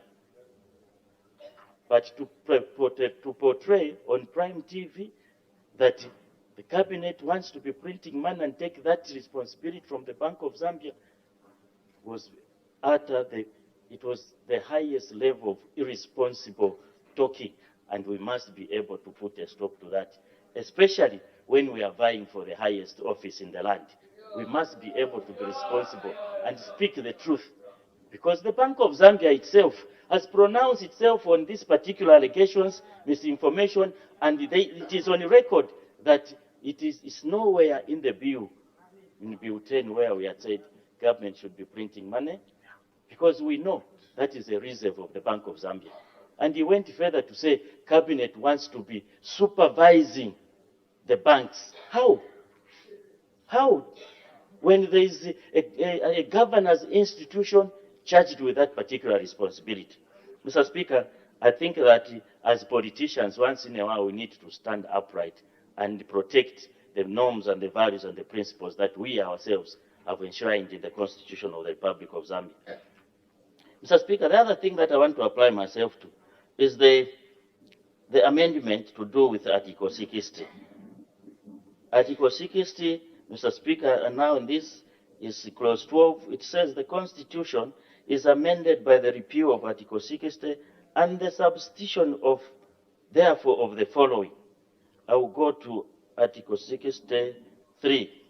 It says a political party shall not be founded on a religious, linguistic, racial, ethnic, tribal, gender, sectorial, provincial basis, or engage in propaganda based on any of these facts. Again, this is a very good progressive provision in Bill 10, because in this country there's a propensity, or we like putting propaganda first in order for you to gain political mileage, in order for one to gain into political office. This constitution, this Bill 10 proposal is saying we need to ensure that we protect the Zambian people from propaganda. And this must be supported by all of us. There's been a lot of issues to do with propaganda around Bill 10, but not only that, Mr. Speaker, there's been a lot of propaganda to talk about corruption issues, where certain individuals have not been able to substantiate the issues that they have raised, and that they have facts within them, and so that they can help the institutional governance such as the SEC, the Drug Enforcement Commission, and indeed the Zambia Police. Mr. Speaker, let me also talk to a very minor, that I may call minor, proposal in the Bill 10, which some people have not applied themselves to. Why? Because they have not read Article 73. Article 73 of the current Constitution is amended in Clause 2 by the insertion of the word "and determined." The Minister of Justice alluded to this, that the lawyers, including the men and women on the bench, the judges, have had difficulties to interpret the current constitution when it comes to the presidential petition. Surely, what the current constitution says, it merely says the constitution shall hear the presidential petition within 14 days. The question is, what then when the constitution has heard? Have they decided on what is the course of action? Because the constitution, the current constitution does not give the constitutional court the powers to determine, or better still, to pass the judgment in layman's language. But this particular Bill 10 is seeking to clarify that particular inconsistency or technical lacuna, if you like it, that once the constitutional court hears the case, they must be able to pass the judgment. And this is what other people are saying no to. It is a shame. It is not supposed to be allowed in this country, and people must be able to read so that they can quickly and be able to support progressive ideas such as this one. Mr. Speaker, the institution of chieftains, which I want to talk about, is on the verge of collapse because of what is provided for in the 2016 Amendment Act, Constitution Amendment Act number 2. Because what has happened is that that constitution clearly states that no parliament shall enact the law that will recognize or derecognize anybody from, as a chief. Now, what that means is that anybody can wake up and pronounce himself as a chief, and no one will stop them. So that has given a lot of problems in various traditional leadership, in various chiefdoms, Mr. Speaker, where now we have seen a lot of wrangles, and so many people want now to become chiefs. And these wrangles have been going on and on. It has also become costly on the part of the judiciary to be able to handle all this, and so many of the wrangle disputes. So this particular Bill 10 suggests to reinstall. It is now proposing that we bring back the sanity that was existing within the chiefdom, so that once somebody is pronounced as a chief, there must surely be a way of recognizing that particular individual to ascend to that throne, so that that particular individual can now be known that this is the chief that is now sitting. But more so, Mr. Speaker, when it comes to allocating resources or subsidy to this particular chief, the only document that enables the Minister of Finance to be able to introduce that particular person who has ascended to that throne is the recognition order, signed by who? By the Republican President, Mr. Speaker. Without that, we see a situation where the succession, those who succeed after one chief has been called upon by the Almighty God, those particular chiefs may not qualify to get the subsidy, because there will be no legal document, Mr. Speaker, that will entitle the Minister of Finance to introduce that particular individual on the payroll. That we must be able to deal with using Bill 10. And Bill 10 has an answer to that particular lacuna. And I can assure you, Mr. Speaker, the paramount chiefs have spoken, the senior chiefs have spoken, including all the other chiefs, and they have found that the provision that is in the 2016 Act number 2, Constitutional Amendment Act, is very difficult to go with. And if we continue on that trajectory, we will have a situation which will not be very good in our chiefdoms. And we need, as lawmakers, apply ourselves so that we can give the Zambian people the correct kind of the laws. Mr. Speaker, 14 days. This was an issue that the opposition cried and cried for so many. In fact, they even missed an opportunity. They even missed a step, because they went to the Constitutional Court, and because 14 days had elapsed and there was no determination, then they ran back to the High Court, completely now confusing the hierarchy of the court and failing to present the matters to the correct court. We want to clean up that so that we don't find ourselves in a similar scenario going forward. So, Mr. Speaker, that must be dealt with, including the 30 days. Mr. Speaker, putting up evidence, bringing the witnesses to court requires ample time. And the 30 days that has been proposed in Bill 10 is quite a very good number of days that should be supported so that when there's such a thing in the future, people can have ample time to present their evidence and to be heard and for the case to be determined. So, Speaker, finally, let me talk about the multi-member representation. This is the best thing that can ever happen to this country, because this particular clause or proposal will definitely give an opportunity to the women folk, the youth folk, our own disabled in this country. They will have an opportunity, including the church, faith-based organization, may find themselves an opportunity to sit in this parliament and be able to contribute to the legislative process. And to deny this particular introduction in the Constitution will be denying the very people that we are representing out there. And I think that, Mr. Speaker, the beauty is that the Zambian people have been listening very carefully to the voice of wisdom. They have been listening very carefully to what Dr. Edgar Chagwa Lungu has been emphasizing on, that it does not want to leave anyone behind. And this way, we'll be able to include even many more other voices that may not have been part and parcel of the legislative process in this country. And it will only come after supporting the Bill 10, and the Bill 10 will be able to deal with a number of lacunas. It may not be the best, but ultimately, Mr. Speaker, we'll get a document that we can be able to live with, but also be able to help those that are charged with the responsibility of interpreting the law to be able to interpret it properly and be able to give a measured judgment or a measured interpretation. But most importantly is that it will help also in the speedy delivery of justice. Mr. Speaker, with those few contributions and remarks, I thank you.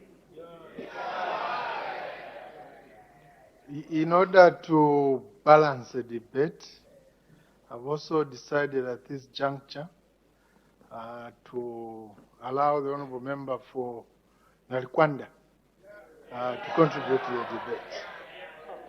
We have dedicated sufficient time for this debate. Thank you very much, Mr. Speaker. Mr. Speaker, having been a member of the Select Committee, for which I'm very thankful for your appointment to that committee, I would like, first of all, to express, I think, our profound appreciation to the chair of the committee for the excellent manner in which he chaired that committee. And because of his leadership, the committee was able to come up with very profound insights on Bill 10 and building consensus on that, on the various articles as the committee saw fit. He did an excellent job in that regard. Mr. Speaker, our chair has gone into details in terms of highlighting the various recommendations of the Select Committee. And I think I won't take time to repeat what has already been said. But I would like, Mr. Speaker, to underline what the committee considered to be a very important principles guiding our deliberations on the various articles in Bill 10. Mr. Speaker,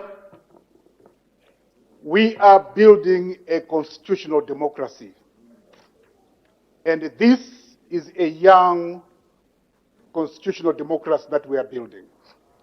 And in our analysis of Bill 10, we did pay attention to the need to understand the basic tenets of a constitutional democracy.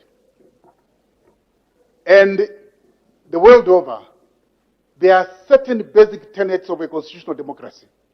One of them is the need to develop strong institutions. Mr. Speaker, this is how you develop a democracy. And in our analysis of Bill 10, we did pay very serious attention to that basic tenet. That's why, as the report of the Select Committee has highlighted, we did say in our recommendations that we need a strong presidency, a presidency who is able to marshal 50+1, so that the president can go anywhere in the corners of this country and be accepted as the Republican president. This is how you develop a democracy, Mr. Speaker. We did also look at the whole challenge of institutions like the Bank of Zambia. The Bank of Zambia, of course, came and made recommendations of stripping its functions in line with what is happening in the SADC region. And of course, as a Select Committee, and in line with the basic principle of a strong institution-based democracy, we said the Bank of Zambia has to retain its functions in totality in order for it to be a strong institution in our republic. So, Speaker, we also looked at other institutions, like, for example, the commissions, public commissions, and we did say that the public commissions must be retained, and the office of the president must consult the public service commissions when making appointments at the level of permanent secretary, so that those institutions can have a say in such high-level appointments. This is how you strengthen your democracy, through strengthening the institutions. We looked at the institutions of the permanent secretary, and we said, your committee said, that the permanent secretary must retain their functions of being controllers of the finances that they are responsible for.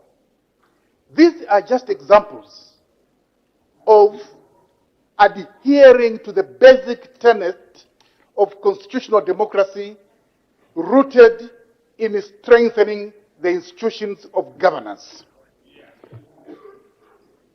So, Speaker, we also looked at another very fundamental tenet of constitutional democracy, namely broad-based participation in the governance of the country, especially the marginalized, namely, in our case here, the youth, the women, and the disabled.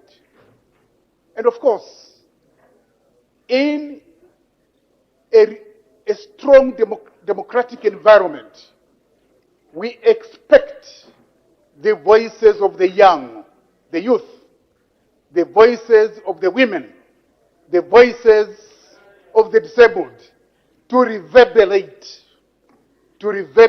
in the house of the people, so that they are able to articulate the problems or the unique circumstances that affect them. For example, the unique circumstances which affect the youth, the unique circumstances which affect the women, and the unique circumstances which affect the disabled. This is how you develop a constitutional democracy, through bringing into the house of the people, through bringing into the house like this one, more youth, more women, and more disabled. This is important. And this is what Bill 10 is saying. And we hope the young people out there, we hope the youth out there, we hope the women out there, we hope the disabled out there will be able to say that Bill 10 is actually in accordance with the development of a democratic society to make Zambia a strong constitutional democracy by bringing into parliament more and more youth, more and more women, more and more disabled. We further went on, Mr. Speaker, to look at examining Bill 10 in the context of the basic tenets of constitutional democracy, namely the separation of powers, the oversight responsibility of Parliament, and the checks and the balances. These are very important principles in the development of a constitutional democracy, Mr. Speaker. And clearly, in our report, as highlighted by the chair, we did say, let there be the separation of power. Let Parliament oversee the responsibilities, the work of the executive, and let there be the independence of the judiciary. This is important as we develop our constitutional democracy. The chair of our committee has highlighted, for example, the attention we gave to the fact that Parliament must be responsible in ensuring that it looks into the issues of contracting of debt and into issues of engaging or entering into international treaties so that there's effective... Honorable Professor Lungwangwa Mpia was carried away. You continue after the tea break. You are watching Parliament television, and a 20 minutes break has been undertaken, and this will see us through to 17 hours. Professor Geoffrey Lungwangwa Nalikwanda, member for Parliament, is on the floor.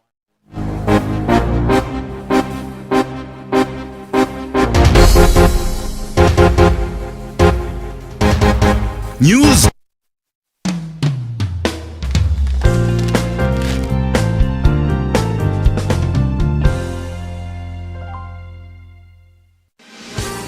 Eagle Events Management, in collaboration with NGOCC and Trade Kings Group, presents the International Women's Day Conference and Luncheon at the Mulungushi International Conference Center, dubbed AMECO, with the theme Transforming a Generation of Women for Equality. Speakers will include Bridget Kambobe, Trade Kings; Maureen Treasure, Women in Law, Southern Africa; Charit Muntali, Eagle Events; Christabel Michelle Banda, Zisk Life; UD Soko, Zambian Cancer Society; Wanga Zulu, actress in Pali; Maria Zalomius Mwelwa, Zaid Farmer. Date 14th of March 2020. Time 08 hours. Charges 500 kwacha only. Students and Makwebo women 250 kwacha. For bookings call 0966 756 555, 0977 614 130. Email event@zamnet.zam.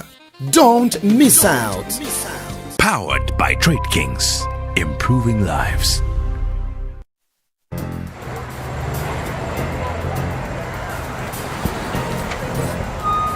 How dare you stop in the middle of nowhere? Yet you know I've got an appointment. Njota boss. Njota tabe why just? No, but it's like a chore. You can't understand. Nidwa matendo kwazi. Ngati sina mama ojo nichita so. So nifuna koloka mozi chabe nchitako. Okulisa nipase kwa one. Give it what niwe. Iwe chida nileke iwe nipase iyo orange. Orange iyo orange.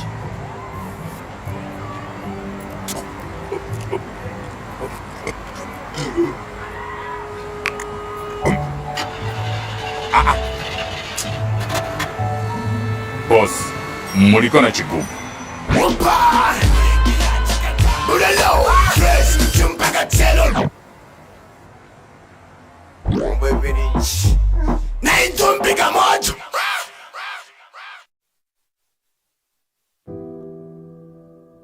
Form King boasts itself in being a leading foam manufacturer that has a significant contribution in providing quality guaranteed mattresses and other foam products. We are major suppliers to national institutions such as hospitals, schools, hotels, lodges, and other established wholesale and retail organizations. Form King utilizes only high-quality raw materials sourced from leading suppliers. Our high-quality fabrics are especially made and designed for each of our mattresses and bed ranges. With precision carpentry skills coupled with advanced tech machinery, we are able to meet all your needs. Visit our head office on plot 6300 Kabundi Road off Mumbwa Road. Email sales@formking.com.zm. Call us on +260 211 287652 or 286776. Visit our Ndola office on plot 3084 Nakambala Road. Email us at sales.ndl@formking.com.zm or call us on +260 212 651 130 or 650 158. Visit our website on www.formking.com.zm. Form King, our secret to a good night's sleep. Milk. I'm supposed to test these three, and I'm supposed to choose which one is better, right? Milk is milk, I mean. I think there's a difference.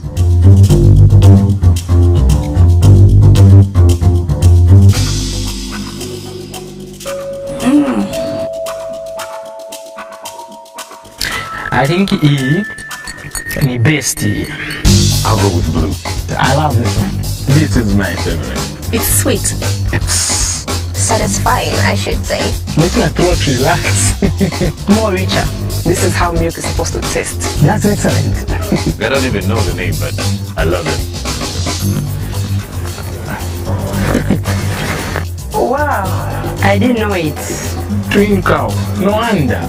Twin cows. Twin cows. Wow, the packaging is so nice, eh? Double the cows, double the taste. Twin cows. Yummy. Twin Cows full cream long life milk. Taste the difference.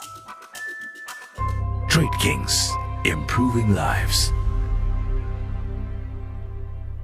Woi, lilo tikumu na tigoni zona. Woi, misha ukanka mais. Nuna njala ngala pa haiki. Mongali kata tizeo. Ajaulo samba kumanja kulimbe. Hey, Jini Spanish.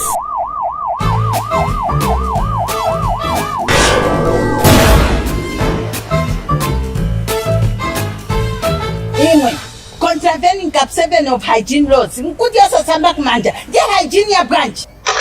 Bad hygiene malpractice. Apa numbada iria. Yala michita assault pamala. Simzati majenzi ya manje sio pala la monga ya kudala. That's why mfungo sambila na hygienic soap. Mabela you. Officer Poppy. Go please, madam. Go and hygienics and kurukuta them right now. Hygienic soap is a powerful antibacterial soap with active silver technology formulated to kill 99.9% of germs.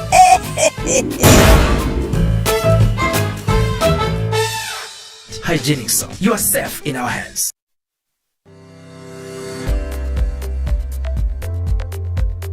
Zambia is for the Zambians. Only Zambians will develop this nation. And the youth is the backbone of every nation. The youth is the backbone of our economy. The youth is the backbone of the future of this country. Therefore, I want to see a Zambia where the youth is given skills, is educated, is guided, and is empowered. Are you a Zambian youth aged 18 years and above?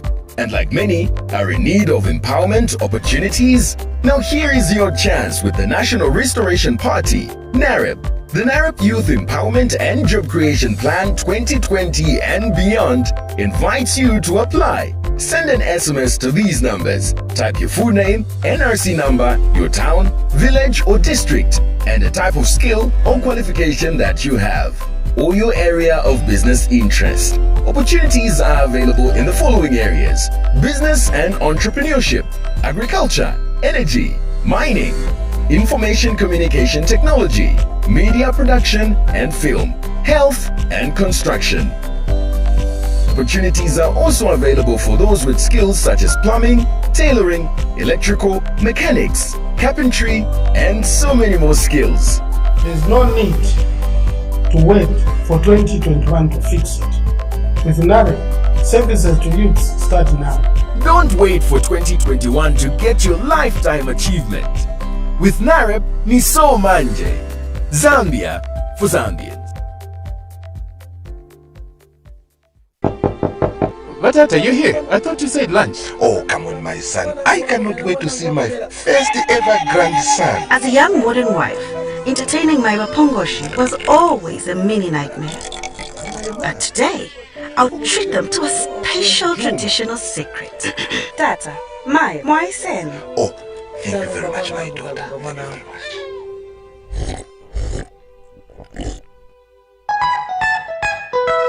This Bemba woman really knows how to prepare this chibwantu. Exactly like from southern province. Please give me some more.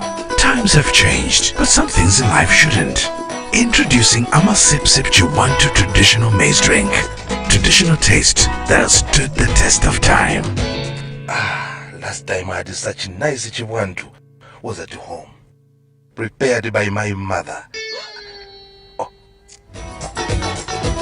Amasipsip Chibwantu, a taste of local tradition.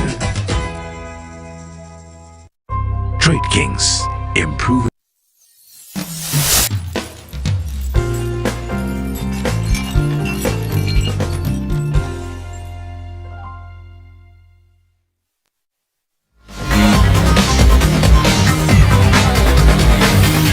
Sports News is brought to you by MBet.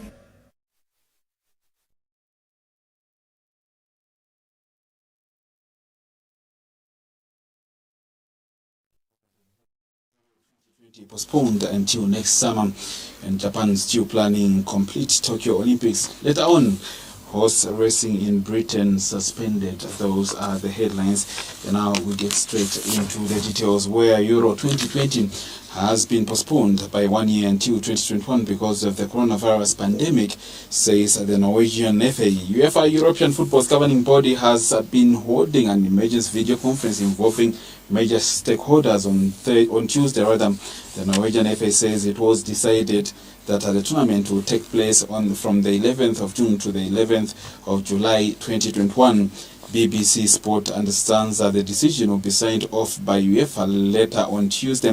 The tournament was due to take place from the 12th to the 12th of June to the 12th of July this year at 12 venues across Europe. Now the postponement provides a chance for European leagues that have been suspended to now be completed. UEFA's Nations League and the European Under-21 Championships are also scheduled to take place next summer. Now, the 2021 UEFA Women's European Championship is set to take place in England and begins on the 7th of July, 4 days before the proposed men's final. The Norwegian FA, whose side are yet to qualify for the tournament, posted the announcement on Twitter, with UEFA yet to confirm the delay. In other sporting news now, Japan's Olympic minister says that the country is still planning for a complete hosting of the Tokyo 2020 Olympics that will be held on time with spectators in attendance. On Saturday, Japan's Prime Minister Shinzo Abe said that the Olympics would still go ahead despite the coronavirus outbreak. The International Olympic Committee is meeting on Tuesday to discuss the Olympics and in particular qualifying events that have been hit. Now, he said a complete Olympics meant an event that started on time and with spectators in attendance. Japan has had more than 1,400 cases and 28 deaths resulting from the outbreak of the coronavirus. In other news, still talking about coronavirus and its negative impact or effect on the world of sport. So all horse racing in Great Britain will be suspended from Wednesday until the end of April because of the outbreak of the coronavirus. On Monday, it was announced that racing would continue behind closed doors, although the Grand National meeting was cancelled. Tuesday's meeting at Wetherby and Taunton go ahead without spectators. Now, the British Horse Racing Authority, BHA, said the decision will be kept under constant review. Nick Rust, the chief executive of the British Horse Racing Association, said this is a national emergency, the like of which most of us have never seen. Those are the details in as far as the Diamond Sports News is concerned. And in a short while, we do return back to Parliament and hear the proceedings in as far as Bhutan is concerned. Earlier on, we did see members of the opposition UPND walking out of Parliament. Immediately, Bhutan was brought into the House.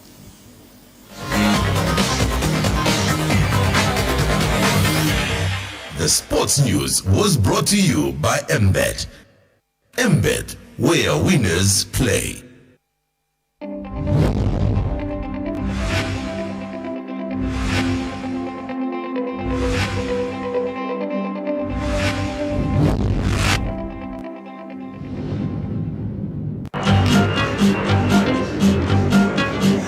Jones, how's the weather? Rather warm, isn't it?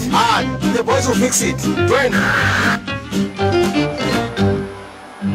It's better, eh? We fucking more ice. Ice, fast. It's better, huh? Cotton. This is better. Boom, we said it, woman's. It's better!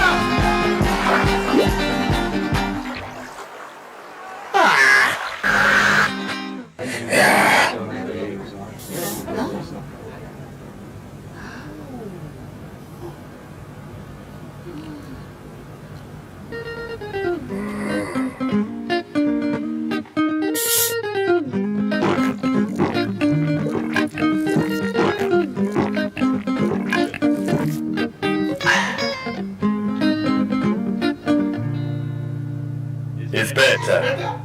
It's better. Red Coca-Cola. Kings, improving lives. Hey kids!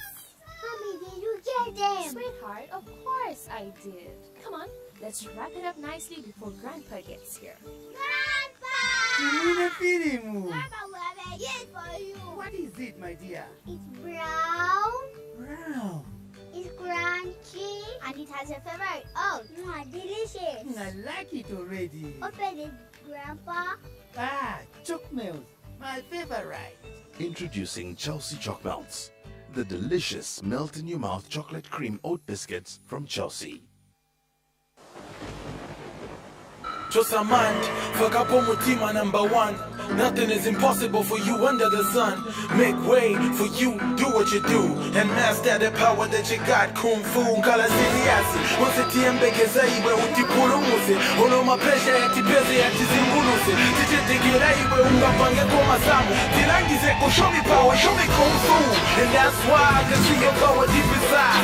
If you really wanna do it, you know you can fly. No excuse, no apologies, do you? Show me what you got, unleash your power, Kung Fu. Trade Kings, improving lives.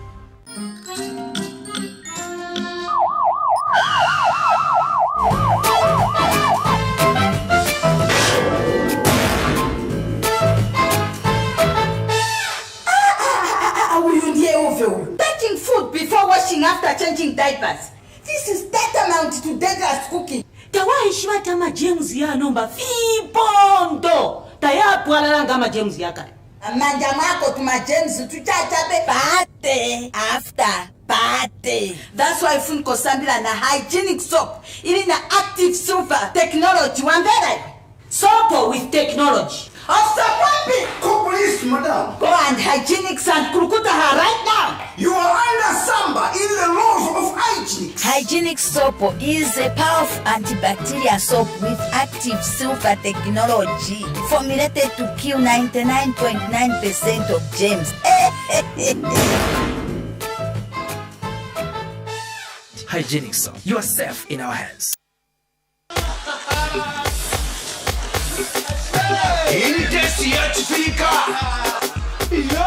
This is the taste of Africa.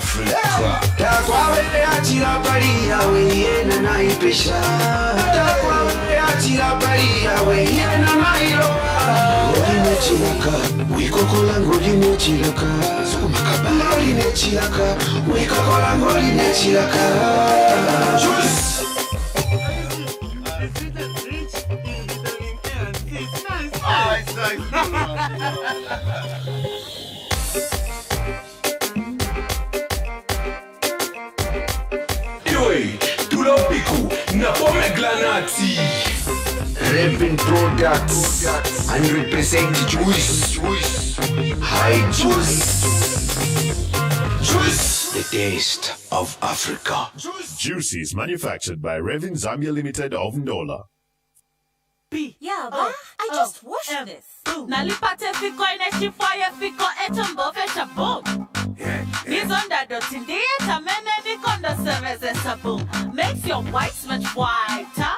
White school shirts and laundry. Your surface is sparkling brighter. Your number one toasted fighter. Oh yeah, boom. Son.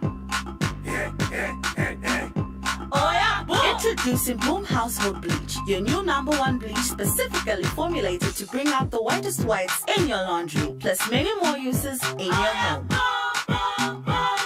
Your #1 household bleach. Boom Household Bleach. Trade Kings, improving lives.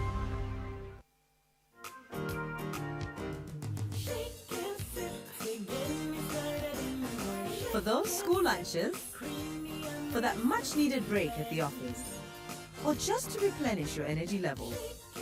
For that all-day, everyday soothing refreshment, nothing beats the refreshing fruity milkiness of Shake and Sip Fruity Milk. Shake and Sip, when fresh meets fruity. Trade Kings, improving lives. Welcome to MBET. Join our community of fun and lucky winners. It's easy. Play just from your smartphone by downloading our app or directly on the web 24/7. Enjoy and bet on top-level football competitions. More sports, perfect 12 daily jackpot, live betting and quick lotto. Pay easily.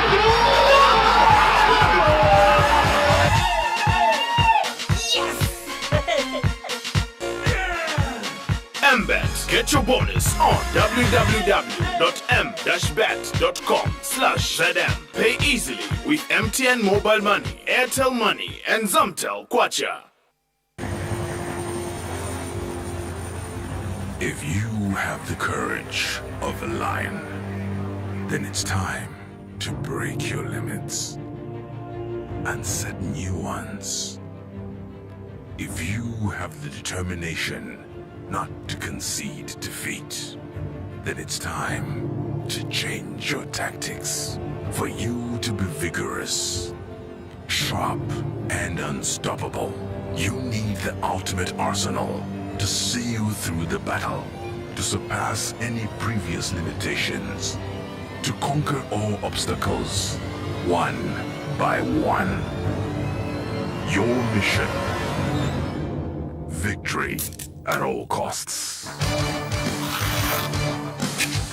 Combat Energy Drink. Energy to conquer.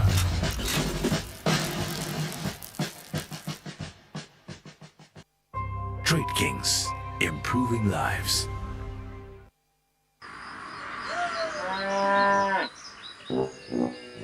Good morning, welcome to the Milk Kid Farm. It's a happy day, let's have some fun.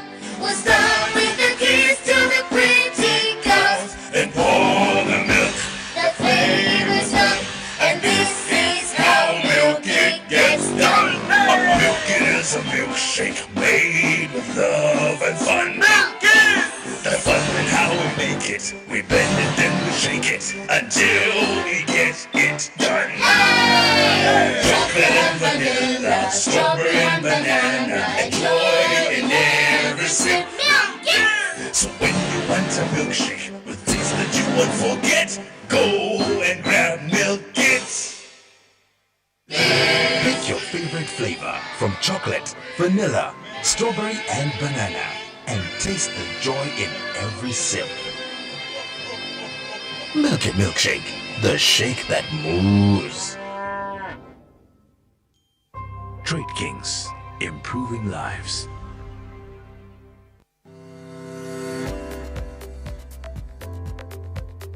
Zambia is for the Zambians. Only Zambians will develop this nation. And the youth is the backbone of every nation. The youth is the backbone of our economy. The youth is the backbone of the future of this country.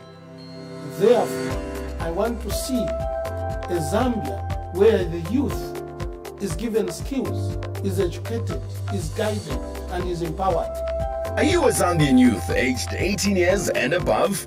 And like many, are in need of empowerment opportunities? Now here is your chance with the National Restoration Party, NAREP. The NAREP Youth Empowerment and Job Creation Plan 2020 and beyond invites you to apply. Send an SMS to these numbers. Type your full name, NRC number, your town, village or district, and the type of skill or qualification that you have, or your area of business interest. Opportunities are available in the following areas: business and entrepreneurship, agriculture, energy, mining, information communication technology, media production and film, health and construction. Opportunities are also available for those with skills such as plumbing, tailoring, electrical, mechanics, carpentry, and so many more skills.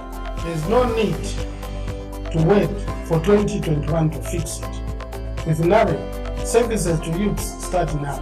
Don't wait for 2021 to get your lifetime achievement. With NAREP, Niso Manje. Zambia for Zambians. Mwaiche, that's a big bowl of delight grown up. Mia boy. Dad, I got a big deal ahead. First, I'm gonna show off my science experiment at school. Then, we have to wire the senior soccer team because they like too flattiness. Then, it's time to take out the rubbish again. Then, it's gonna be time to show off my gaming technique. Mwaiche, that's nothing. I have to try and jumpstart the car again in the morning. Then, I'll do a casquale to work because you know your dad is extra fit, car. I'll arrive at work without breaking a sweat, and then an hour in the gym. Bola punch mites. That's nothing. I have to be boss lady at the office, do all the shopping for the house, then I have to get my cooking skills on in time for supper. Then I have to entertain your mother at home, and you know Vapongoshi is for my setting, huh? That's nothing. We all need Delight Grown Up cereal for that perfect start to get us going all day. Delight Grown Up cereal. Your future starts at breakfast.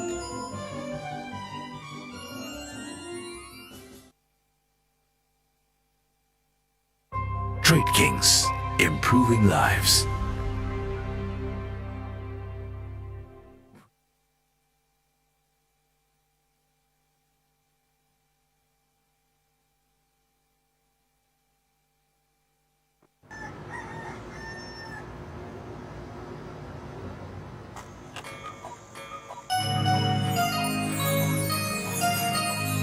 Chelsea cookies, delicious cookies, the secret recipe to happiness. A little bit of chocolate for moments you won't forget, to make your masterpiece of tastiness. A little bit of butter makes life better, for memories to bring you happiness. And for you, Mr. Healthy, I have something nice and OT to keep you going nice and strong. Chelsea cookies, delicious cookies, baking delicious memories. Chelsea cookies, tasty cookies, baking delicious memories. improving lives. Get ready to step it up with GoTV.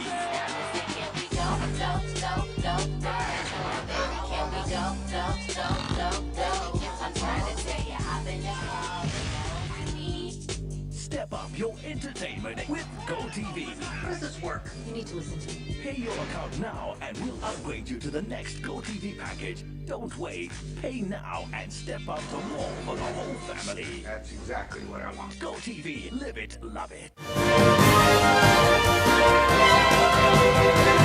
Fruits are disappearing everywhere, and reports reaching us indicate that there's a sudden shortage of fruits on the shelves, markets, and on the streets. Mangoes, pineapples, bananas, guavas, and other fruits have left the shelves here. We don't know what's going on. Tinasakira mafruit, tinasakira yanaenda mafruit kulibe.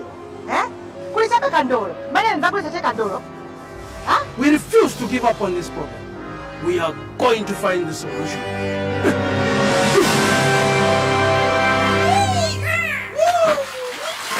We dance till the sunrise. Happiness and love aboard. Here we find paradise. From Cancer to Capricorn. Pick your flavor, fresh and healthy. Tropics is the juice you can savor. All fruits yearn to become tropics. Introducing Tropics Fruit Juice Blend, a paradise of fruity freshness. Trade Kings, improving lives. Hello, could you help me with these herbs and natural oils? Madam, what are you planning to do with all this? It's a new herbal mixture to be using for my skin every day. Mayo, you want your face to end up looking like Kanda? Mediheb, abako. Apanomba kuna Mediheb turmeric na Mediheb saffron. They have included all the necessary herbs, extracts and oils for you, your husband, abana na bapongri. Tutira bapongoshi. Mediheb is in the beauty. Trust in Mediherb Ayurvedic Herbal Soap to take care and revitalize your skin every day. Good morning, welcome to the Milk Kid Farm. It's a happy day, let's have some fun. We'll start with the keys to the pretty girls. And pour the milk, The flavor's done, and this is how Milk It gets done. A Milk It is a milkshake made with love and fun. Milk It!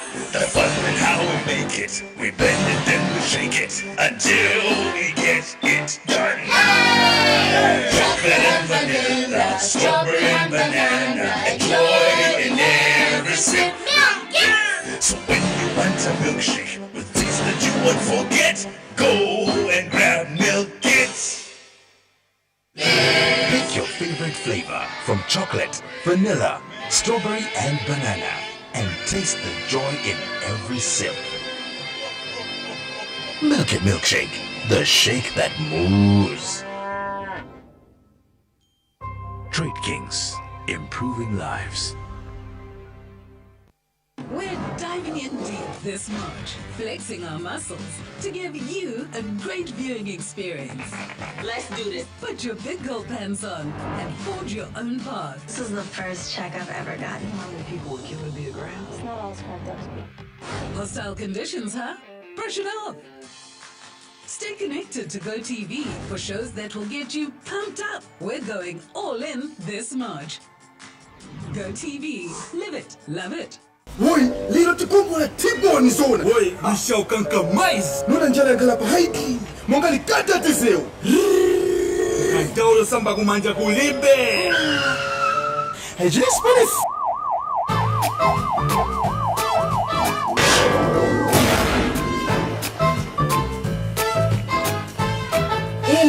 Contravening Cap 7 of hygiene laws. Nkudiasa samba kumanja. The hygiene ya branch.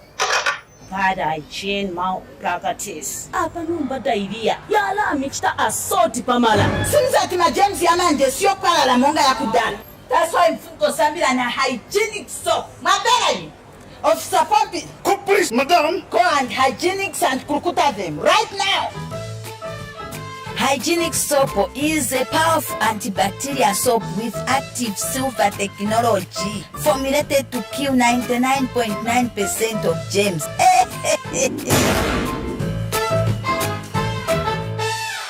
Hygienic Soap. You are safe in our hands.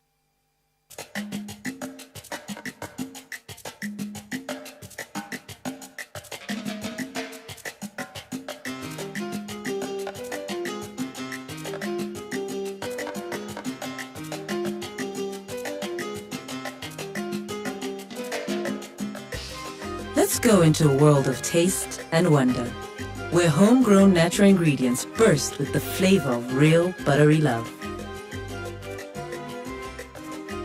From the skilled bakers at Amazon comes a fabulous shortbread biscuit baked to absolute perfection. Chelsea Shortbread Biscuits, made with real butter for that superb melt-in-your-mouth experience. Once you take a bite of Chelsea Shortbread Biscuits, you experience the wonder and magic that goes into the making of perfect shortbread biscuit. So take a bite and enjoy Chelsea Shortbread Biscuits from Amazon. We bake them better. Trade Kings, improving lives.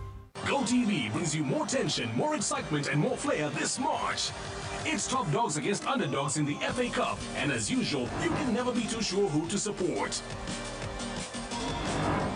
Another important game for Real Madrid as they look to secure another 3 points. With all the drama happening around Man City, will they be able to focus on getting the 3 much-needed points? Stay connected to GoTV for more nail-biting moments. GoTV, live it, love it.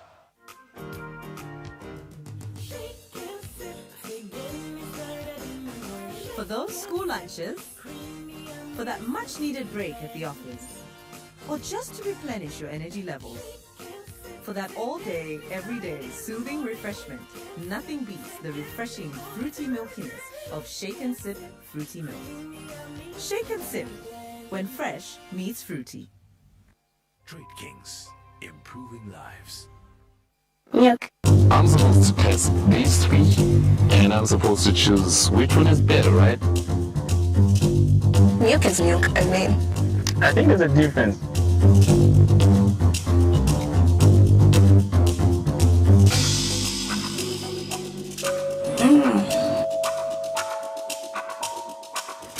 I think E the best. I'll go with blue. I love this one. This is my favorite. It's sweet. It's satisfying, I should say. Makes my throat relax. More richer. This is how milk is supposed to taste. That's excellent. I don't even know the name, but I love it. Wow. I didn't know it. Twinkle. No wonder. Twinkles. Twinkles. Wow, the packaging is so nice, eh? Double the cows, double the taste. Twinkles. Yummy. Twinkles full cream long life milk. Taste the difference. Trade Kings, improving lives. I always look forward to Sunday lunch. You're gonna need some fruit top to wash all that down. And nobody does Sunday lunch like my mom. Hey, Chris! Hey, Jack, come over! Mom, can Jack come, please? Wow, is that fruit top? Nothing in this world is better than chilling at home with everyone. Woke up this morning with sunshine in my eyes, telling me everything will be fine. Lomba tituti kuru chibozi, banjalo selazi pesa pamozi. Doesn't matter where you're from, you cannot beat the taste of home. And the thing I like about Sunday lunch is that everyone comes together. There's no taste like home. There is no better feeling than knowing that this is home. There's no taste like home. Nothing brings a family together like a good meal and a great drink. Introducing Fruit Top, orange, pineapple, and granadilla fruit squash. Fruit Top, with the real fruit in every drop. This one goes out to all our dreamers. You are killing it. The fearless, the ambitious, the lovable, the fierce. The hilarious, the fighters, the inspirational, the strong, the believers. Celebrate all our powerful women this International Women's Month with GoTV. We are for every woman.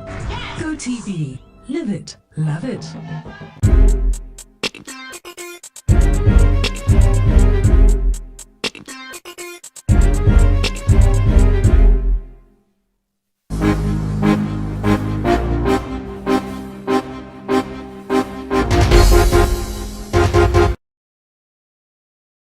News on the go with Diamond TV, powered by MTN.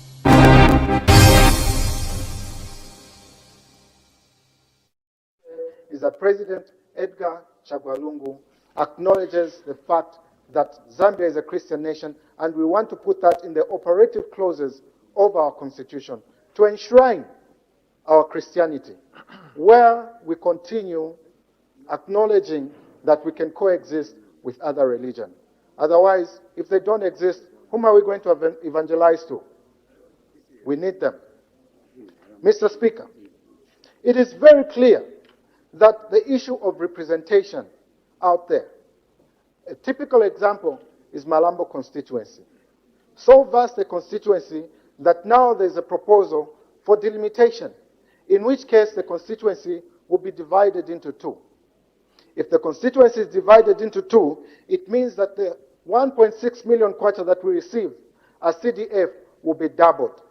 If it is doubled, it will appeal or it will satisfy the needs of our people.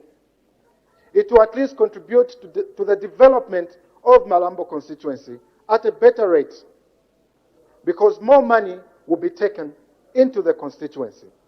That is what the people out there are not being told. That is one of the truths that the people out there are not being told. As we have stated, this is not a house of propaganda. And as such, very few would have the courage to come and tell the truth. For us, we don't even need courage to tell the truth, because truth comes naturally with us. Mr. Speaker, Bill 10 was a proposal. And being a proposal, it means that what goes into the bill is not necessarily what comes out of the bill. I've given an example in my interactions that if a bus is moving from Charleston all the way to town, there's no guarantee that the same people that got on the bus in Charleston will be the same people that will get into town. Others will get off at Chainama, others will get on from Chainama until the bus eventually reaches the other side. At first, it was an issue of process. And we agreed that indeed, process protects content. What did we do? We came up with the NDF Act. We did not go by way of the Inquiries Act, as was done in the past. We came up with a framework in which we're going to enact the law. That was the NDF. What did they do? They walked away. They walked away, Mr. Speaker. Thereafter, the debate was over the content. When everyone was satisfied that the process was inclusive, it was over the content. The content, we said, this content is coming from NDF. It is not by way of a white paper. The position of government has not been set yet. When the position of government has been set, it has been an issue of trust. We have agreed with the report of the committee and said we are going to enact what is in the best interest of the people. Over 450 people submitted at NDF. Over 102 institutions and individuals submitted for the purpose of scrutinizing those very submissions at NDF. 86 witnesses appeared before your committee, Mr. Speaker, which sat over a period of 26 days, scrutinizing the interests of the Zambian people, making sure that the document that we're going to come up with was going to reflect the will of the people. After the document has come into this house today, and the minister has announced that amendments will be effected that will reflect the will of the people, they have said, we don't trust you. It is not a question of trust. It is not a question of trust, Mr. Speaker. It is a question of political expediency. Political expediency because they wouldn't want what they did not participate in to succeed. but it will certainly succeed. Because it is the interest of the people that we choose to serve in this House. Mr. Speaker, amongst the many issues that have been considered, they went out there crying that the legislative authority of Parliament should indeed be moved so that we have a constituent assembly. That can only happen if we amend the Constitution, the very Constitution that they've gone away not wanting to amend. Mr. Speaker, this is not the first time this is happening. In 2016, the Patriotic Front government said, let us give people of Zambia the right to development. We said, let's have a referendum so that you may have the right to education, the right to health, the right to clean and safe drinking water, all these rights, even rights for people who are differently abled. That was supposed to be the case. What did the UPND do? They went out there and campaigned against the referendum. For us, we believe that development should not be a favor to the people of Zambia. It should be as a matter of right. Providing clean and safe drinking water should not be a favor to the people of Zambia. It should be a matter of right. Providing good health to our people out there should not be a favor. It should be a matter of right.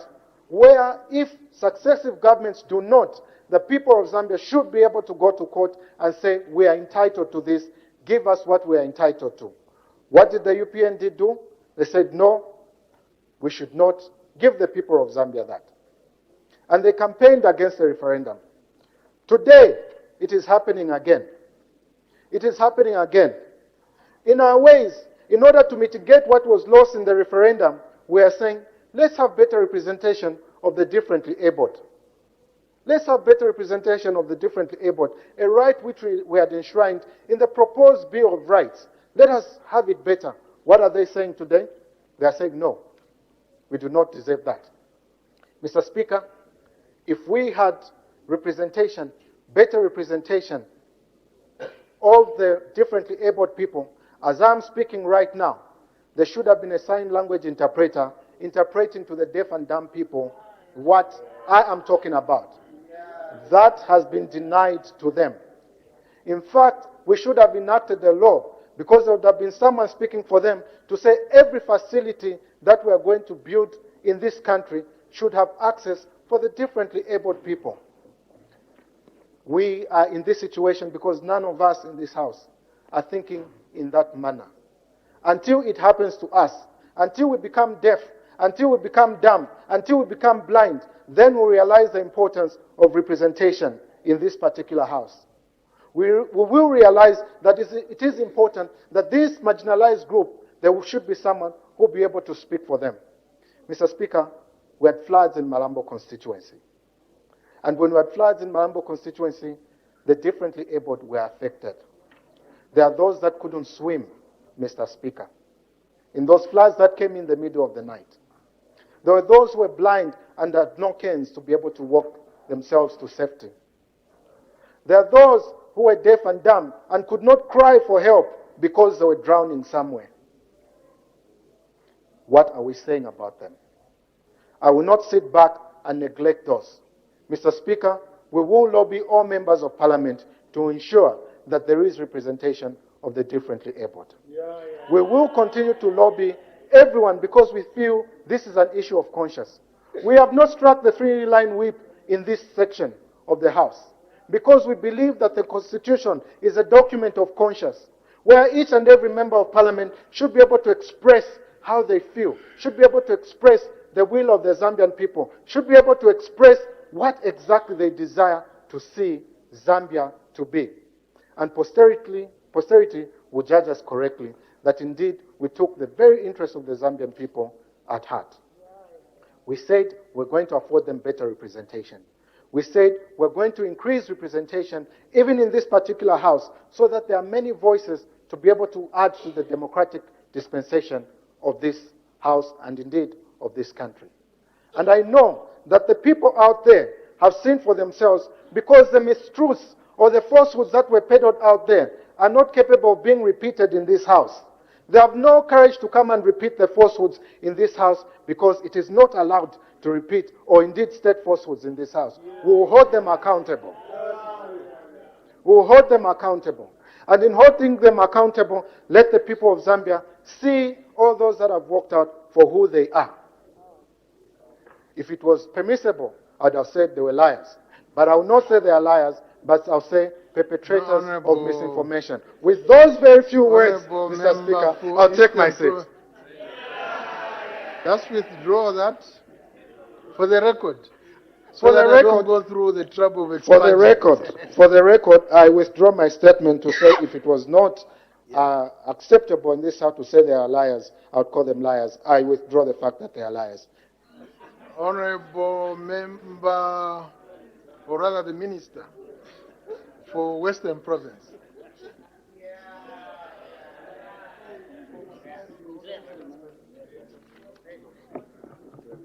I wish to thank you, Mr. Speaker, for according me the opportunity to add my voice to this very important debate in the House. I also want to take this opportunity to congratulate the Minister of Justice for ably moving this bill that has captivated the whole nation. Mr. Speaker, due to the nature of my responsibility, I travel between Lusaka and Western Province quite a lot. And sometimes when I get to Western Province and I watch different media, I am shocked to find out that people go on public media,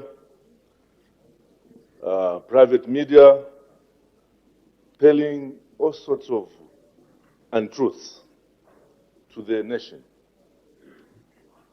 Mr. Speaker, my colleague from Eastern Province has highlighted some of the lies that they've been telling.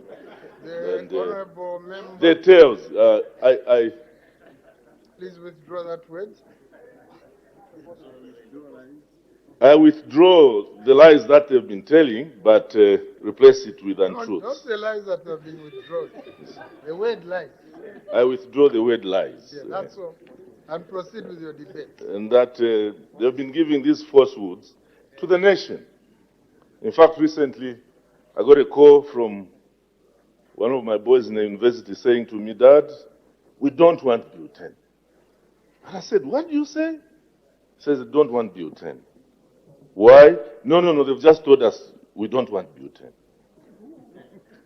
Who? No, we don't want Bill 10. So, it would appear propaganda indeed has been working on behalf of some of our colleagues who are today not in the House. And it would be nice if they were here to actually put their side of the story. Mr. Speaker, a lot of good things have come through Bill 10. And despite the untruths that have been told by the UPND, the party I belonged to for years, and I'm indeed very sorry that I did belong to that party for so many years. Today, I am shocked that they can say we want to amend this constitution because President Lungu wants to rule for 14 years. I've heard those lies. I've been told that if you amend this constitution, then what it means is that PF will perpetually be in power. I guess if we are doing well, what's wrong with that? I am told that, in fact, the untruths that they've been telling, I think are coming round. Because people are now saying, why are you not in Parliament to defend this? Because a lot of people didn't know. And I'm glad today is the day when the Minister of Justice has actually told the truth. Because it's no longer hearsay. What is in the bill is exactly what the Minister has read. And he's gone further to say that, in fact, he's introducing amendments to the to the bill, in agreement with your report of your committee that deliberated, as we heard, for so many weeks. And in those committees, some UPND members were there, accessing taxpayers' money. Mr. Speaker, the story of the constitution making in this country goes way back to the 60s. I think we've read for ourselves that there was Chona Commission, which gobbled a lot of taxpayers' money. The Mvunga Commission gobbled a lot of taxpayers' money. The Manakatwe Commission gobbled a lot of money. And indeed, the Technical Committee, which also went around gobbling a lot of taxpayers' money. Yes, I accept that democracy is expensive. I did not forget about the Mungomba, because I have something to say about the Mungomba Commission. The Mungomba Commission, which eventually culminated into having the NCC some years back, I happened to be the vice president of UPND, Mr. Speaker. And I led a team to the Mungomba Commission, the NCC. We also paid a lot of money. I must confess. The Mungomba Commission came up with the same recommendations that have been made in past constitutions. And we agreed we were going to have a constitution that would go on for some time, at least, to ensure that Zambians would be happy with those recommendations that were made in the Commission. I am surprised that today my colleagues have shifted. They have shifted and decided not to support the same constitution amendment that we started and attended to in Mungomba Commission, NCC. I do not know whether there is a sense of shame in being on one side today and on the other side. I think these matters require integrity, Mr. Speaker. You cannot be saying things just for expediency because you must go to State House. I've now come to learn, actually, to be in State House, you require a lot of integrity. And this integrity, Mr. Speaker, has been shown by His Excellency Dr. Edgar Chagwa Lungu, and I think that that's why the whole nation is willing to back him, even in 2021. We have issues, Mr. Speaker. The chieftains. When I was privileged to be Minister for Northwestern Province, I dealt with so many cases of people murdering each other because they wanted to ascend to chieftains. They wanted to become chiefs, and because that article, which said government would have nothing, no involvement to do with the recognition of chiefs, has brought chaos in this country.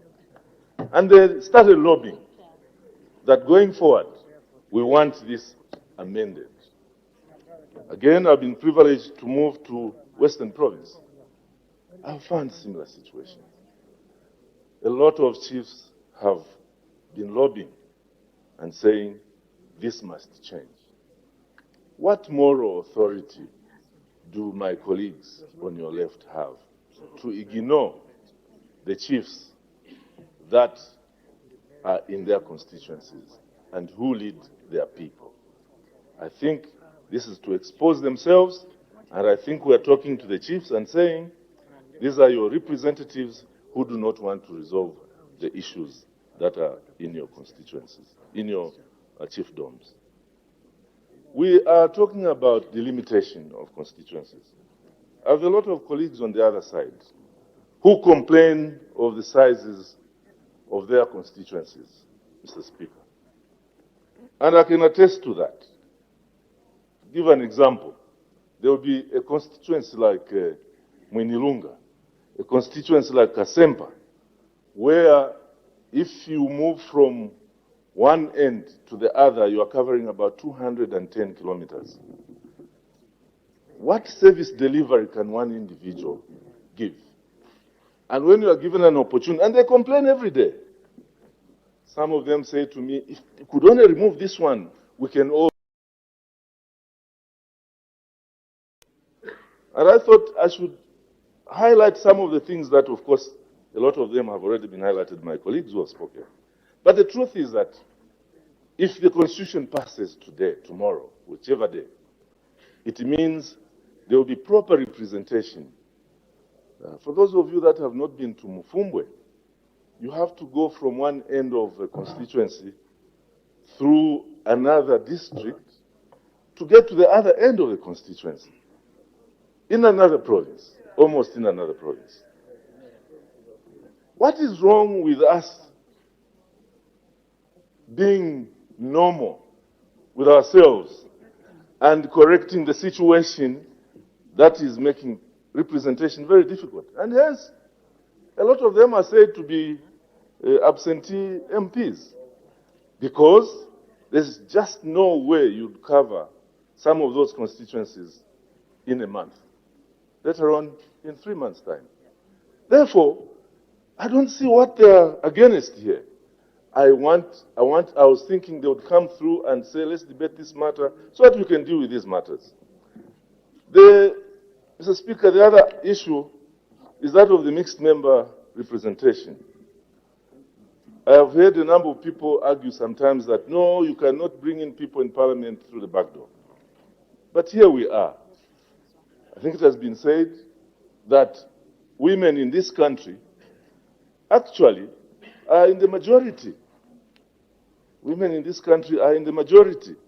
But why can't we give them the opportunity to also come here and get their voices heard, representing those members they represent? I think we're just selfish. I also know a lot of quality women who could come to Parliament today and tomorrow, but they don't have the resources. In any case, it is rough to go and compete with men on the political scene. I think the ladies that are here can attest, the MPs that are here can attest to that. They are subjected to all sorts of insults, cultural issues, code names. Sorry to say, Mr. Speaker, they called all sorts of names for just trying to represent their people. And this is why I honor all the women MPs that are in this House today. Because they have fought a fight that even few men can't make. I honor all the ladies in here. Mr. Speaker, indeed, it makes me wonder, why shouldn't people stick to the truth? We've been debating the Constitution now for years. This is an opportunity we have to ensure that today or tomorrow we can come up with a Constitution that will resolve some of these lacunas that exist in our law. I was one of those people that was very skeptical even in 2016 when the new Constitution was being amended. And in fact, I remember texting to His Excellency saying, is it right for you, sir, to amend this Constitution? Because it means then PF will be out of power. But His Excellency simply said, well, if this is the will of the people, I am going to amend it. That's the courage of a man that has integrity. And I would like to appeal to other leaders to convince their members to come back to the House so that we can debate this Constitution and pass it so that we give ourselves the best law in Zambia. With those few remarks, Mr. Speaker, I thank you. Honorable Member for Chiengi.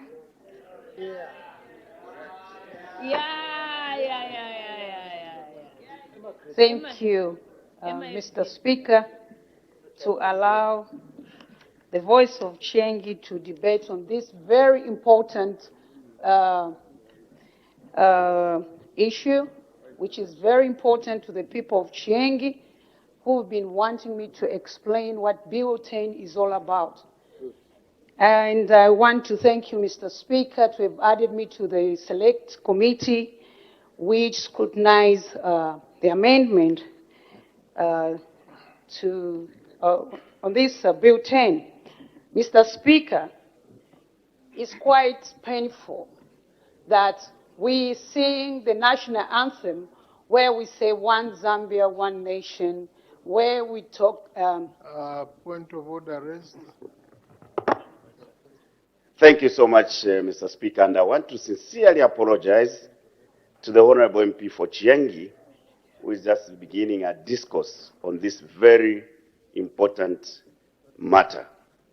However, Mr. Speaker, I have a compelling point of order to raise, and this point of order relates to how this institution is managed and the superior officers that manage and superintend on this institution. Mr. Speaker, yesterday on the 16th of March, I was, like many other citizens, watching a program on Prime TV, which program had a panel of discussants. And those discussants included the Honorable Minister for Eastern Province, the Honorable MP for Choma, and Mr. Lungu, and Honorable Sakwiba Skota, State Council, and Mr. Himbe, another learned counsel. Mr. Speaker, I couldn't accept to see how an honorable member of this august House would choose to mislead the nation by casting aspersions at the office of the Speaker and mislead the nation on how this House operates. Mr. Speaker, in his discussion, the Honorable MP was alleging, the Honorable MP for Choma Central was alleging that in constituting the select committee,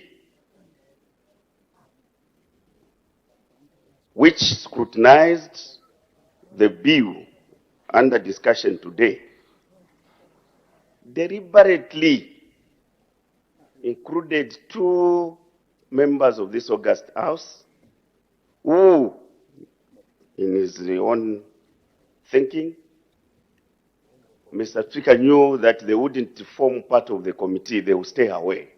And he cited them as being the leader of opposition and Dr. Musokotwane MP for Dioa. And he further went to say, as if that wasn't enough, Mr. Speaker decided to choose a chairperson who was a new member of parliament, in reference to Honorable Nakachinda, meaning who didn't know what to do as he was chairing this committee. Mr. Speaker, we know that when you appoint a select committee, the committee goes to choose who chairs the committee. In the manner he was portraying to the nation, Mr. Speaker, was casting aspersions on the office of Mr. Speaker, and that when you are discharging functions, such as appointing a select committee, you do that with certain predetermined positions to manipulate the operations of such committees, which I have the privilege to belong to as a new member of this august House, together with the same Honorable MP. Mr. Speaker, was the Honorable Member of Parliament for Choma Central in order to cast aspersions on your honorable office and make allegations that he knew were not true.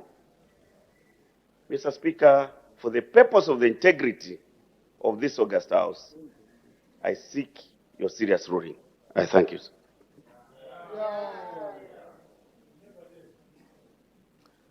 My ruling. The point of order you've raised alludes to a number of issues, factual, which require to be investigated.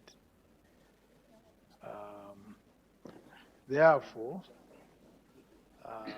for the time being, I'll reserve my ruling in order to give the appropriate direction. That is my ruling. Honorable Member for Chienge. Thank you, Mr. Speaker. And I was saying, Mr. Speaker, that it's quite disheartening. We have a national anthem which talks about unity. We have the national anthem and also which talks about that we can rise above our problems. And we have a national anthem which talks about how Zambia has blessed us with peace. But it's most unfortunate, Mr. Speaker, that some of, I would say, my colleagues who are in the opposition deliberately have decided to mislead the nation by telling the nation that Bill 10 is an enemy to this country. Mr. Speaker, I've had challenges in explaining to the people of Chienge what Bill 10 is all about. And it's quite disappointing that even a professor, a former vice-chancellor of a certain university, he has not read anything, but he has the audacity to send me the message not to support Bill 10. It's very unfortunate and so unpatriotic. Mr. Speaker, we only have this Zambia. And for us who have been given the chance, according to the prayer that you pray for us here, we've been given a mandate by the people, and God has given us the opportunity to stand on behalf of other people. It's not that those people, they cannot choose other people, but it's because God has seen that we can do the work. Unfortunately, we come here to make the country be up in flames, to make people believe that there's no peace in our own country. We want to compare our constitution to America. America's got its own people, and America says America first. And America is so patriotic about its own people and its own country and governance. But it's quite disappointing. I'm yet to hear in the Senate there where they would start to talk about praising other countries. It's most unfortunate and disappointing to see that in this House, where we are supposed to make laws for our children's and the future, but we come here to bring down our own country, to look down upon our own country, and to discredit our own country. Or because we are selfish, we think next will be the ones to be in plot one. The truth of the matter is that leadership is given by God. You cannot come here and get paid and you go out there and tell lies, and you speak untruth about the whole process.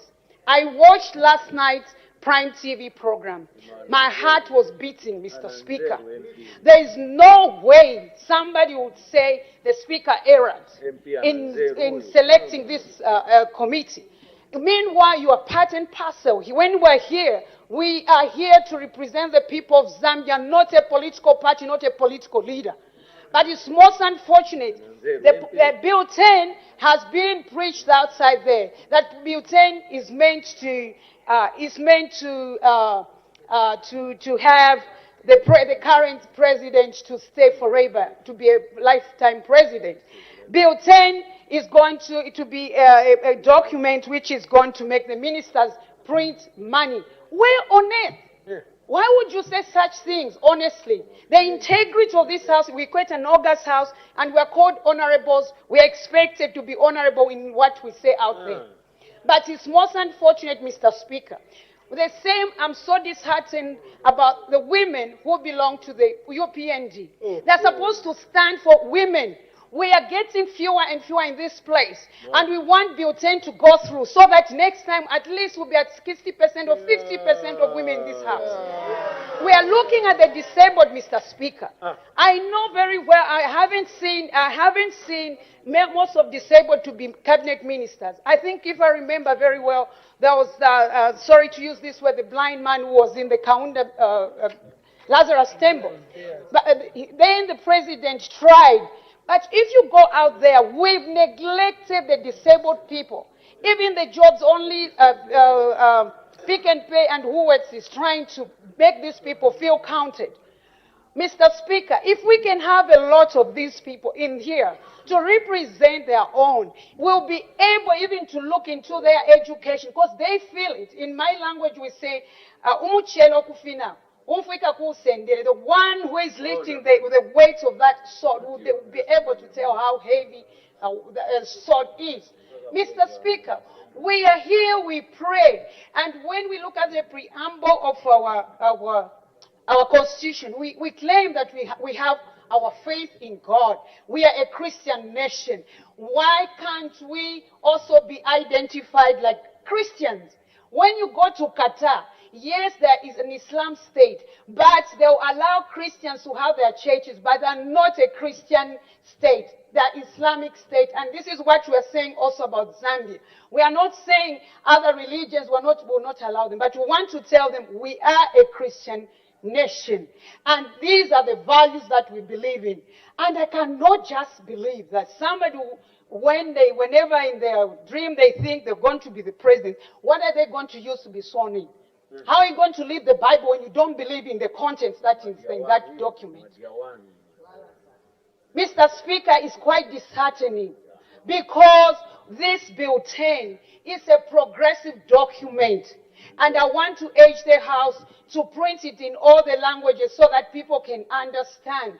Because they are saying, no, from the contents they've moved now to the procedure. The procedures were not properly done. What other procedure was supposed to be followed, Mr. Speaker? We are called honorable members. I think it's about time maybe we should have even included, maybe amended the constitution to say that those MPs who come here and boycott to represent their people, but they get paid, they should be paying back that money. We are not here to get that money for free. We have to share the pain of our people. Mr. Speaker, we need to have our places like Chienge needs to be delimited maybe in 4 parts or 3 parts. But that cannot be done if this has not gone through. It's quite a vast area. How are we going to provide for our people? CDF that we get cannot be given. The CDF we get cannot be shared, in these 3 parts. It's so vast. If we have delimitation, I know that Kalungwish is going to have his CDF. Tambamwelu is going to have his CDF. Chienge is going to have his CDF. But if I come here because my political leaders told me do not support this, it's just wrong. Mr. Speaker, I want to talk about coalition government. Coalition government, Mr. Speaker, which in our select team, we listen to what people say. And they are busy telling people out there that no, they want a coalition government is there in Bill 10.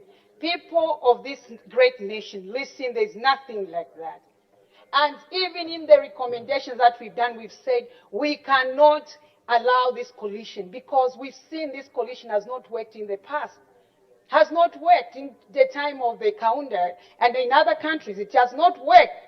So what are we saying? What we're saying is that we want to see real winners, champions who convince people, who go with a manifesto that people buy and say, this is the person that we want. We are talking about 50+1.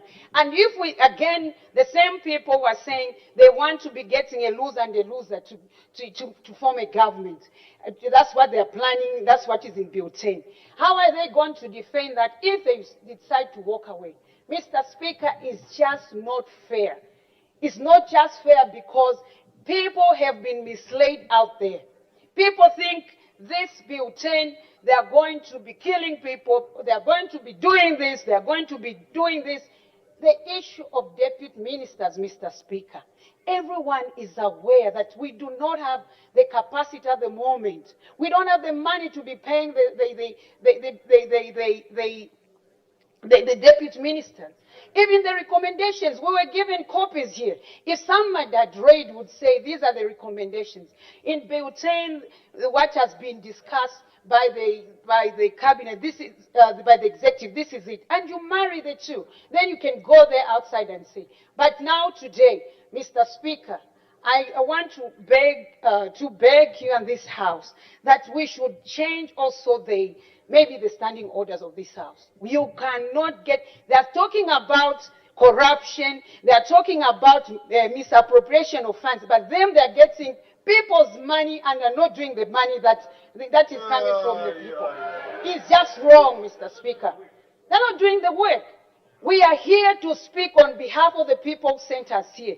Bill 10 must go through because what they are fighting, Mr. Speaker, is Article 4, amendment to Article 4 and amendment to Article 8. Zambia shall remain a Christian. And I want the Zambians to know that that is what is being fought. There's no other thing. Because they've been asked which articles you have a problem with. They can't say it. The truth of the matter, Zambia said no to gayism. The truth of the matter is that Zambia said this is a Christian nation. We shall not have fake prophets. And we are going to stand firm. I urge those who are listening to this debate that they must stand firm and pray. Today this bill must go through, Mr. Speaker. It's not going through because of PF. It's not going through because of the person who is debating. It's going through for our generation to be called a Christian nation. Right, Mr. Speaker, with a few words I want to urge everyone, say please vote, and those who have stayed away, please come inside and make sure if you are a true Christian, you come and vote to see that Article 4 is amended to, and also Article 8, so that we'll be proudly saying we are a Christian nation. With few words, Mr. Speaker, I thank you. Honorable Member for Serenge. Serenge.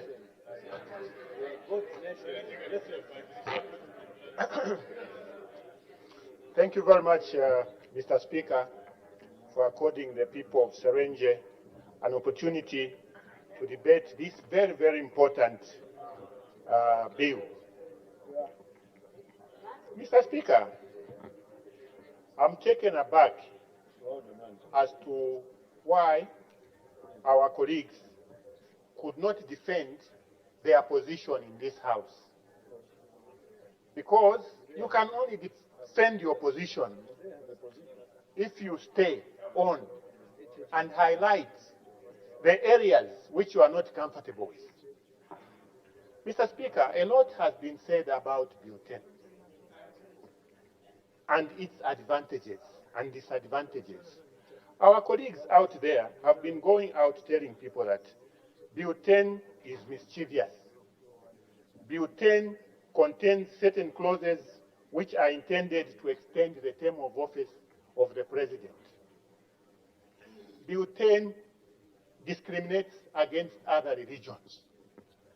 When you look at Bill 10, Mr. Speaker, particularly in the Bill of Rights, the Bill of Rights basically covers other religions. We do not want to see a constitution which is very, very talkative. We want to see a constitution which is very lean and rich in content.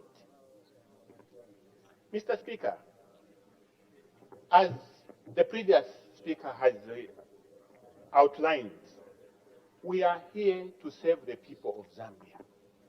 We were elected on the basis that we are going to represent the people out there. There is no way, Mr. Speaker, you can come here, log in, and stay away, and at the end of the day, you want to get paid. If that is not corruption, then what else, what other definition can you attach to corruption? And theft of public resources? Because this is blatant theft of public resources, getting the money which you have not basically worked for. Mr. Speaker, our colleagues have been going out to the public alleging a lot of things which things they are supposed to justify here to say that this Bill 10, in Clause A, there is this particular provision which discriminates against this one. But what we see in Bill 10, for instance, we want to see that there is proportional representation where women who are the minority in this house are actually covered so that we can draw certain skills from amongst women, which skills we cannot get from political players. That's the whole reason why this proportional representation has been introduced in the bill. We've got the disabled people. Disabled people need also to have representation. In Uganda, Mr. Speaker, for instance, every group in society is represented, including the army. The army have got an MP in the house to represent their interests. Because if they floated an individual to compete in the political field, he may not get the seat. So it's important that they are given space in which they can find their way to Parliament. Mr. Speaker, the issue of contracting debts. They have been going out there telling people that they want to sit in a corner and start signing agreements. There's nowhere, Mr. Speaker, in Bill 10 where it says that the President or the Executive can contract a debt without approval from this House. Various issues have been raised, including printing of money in the dark corners. This is neither here nor there, Mr. Speaker.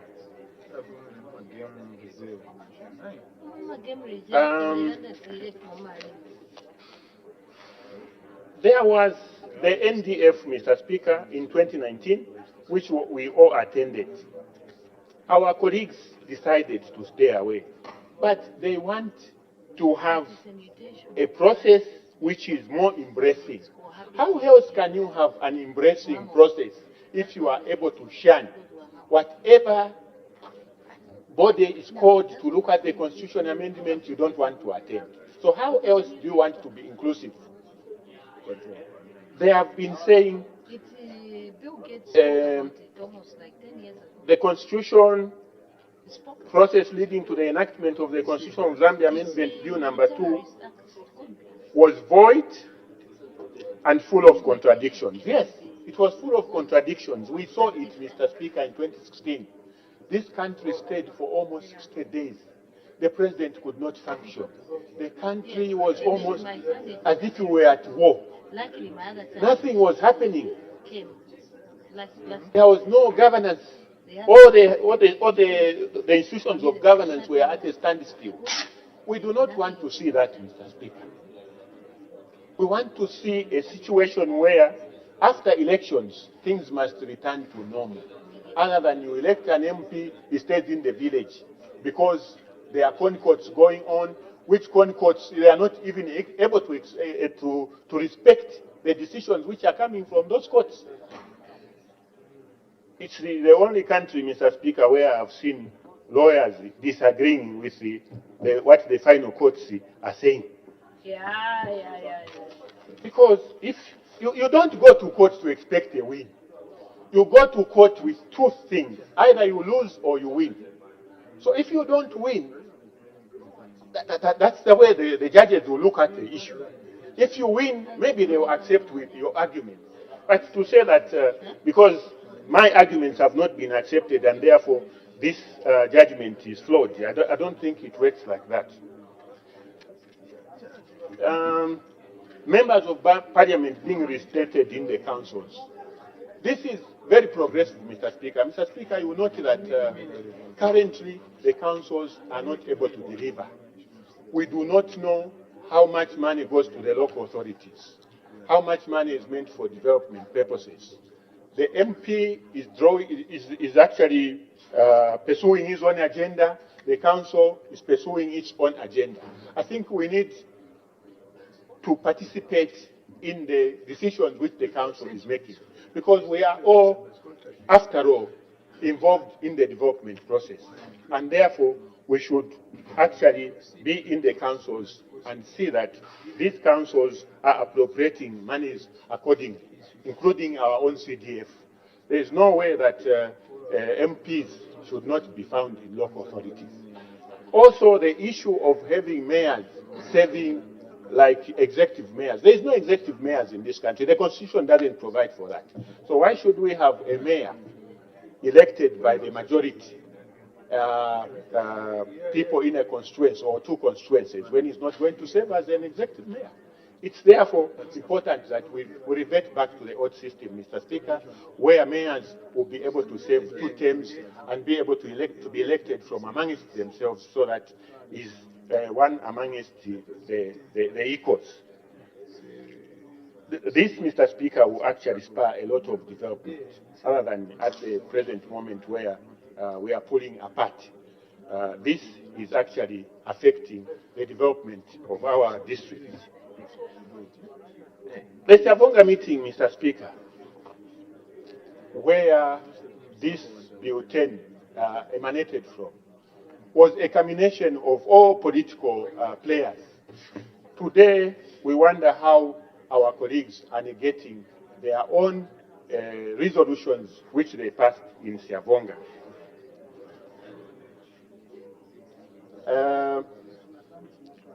Some stakeholders have been calling for the withdrawal of the bill for lack of broader consultation. I mean, I think that we have been all embracing. There is no stakeholder who has been left out. All the stakeholders have been asked to come on board in making this constitution. Mr. Speaker, it is not understood how some sections of this society can actually stay back and say, we don't want to be part of this process, and then later on say that this process is not consultative. I think there's something wrong with our colleagues out there. Creating more constituencies, Mr. Speaker. I think for this country to deliver effectively, we need to reach out to our people by way of creating more constituencies, because some of these constituencies, Mr. Speaker, are very, very wide and becomes very, very difficult to service, particularly for us MPs and councillors equally. So we need to see that these constituencies are demarcated and delimited.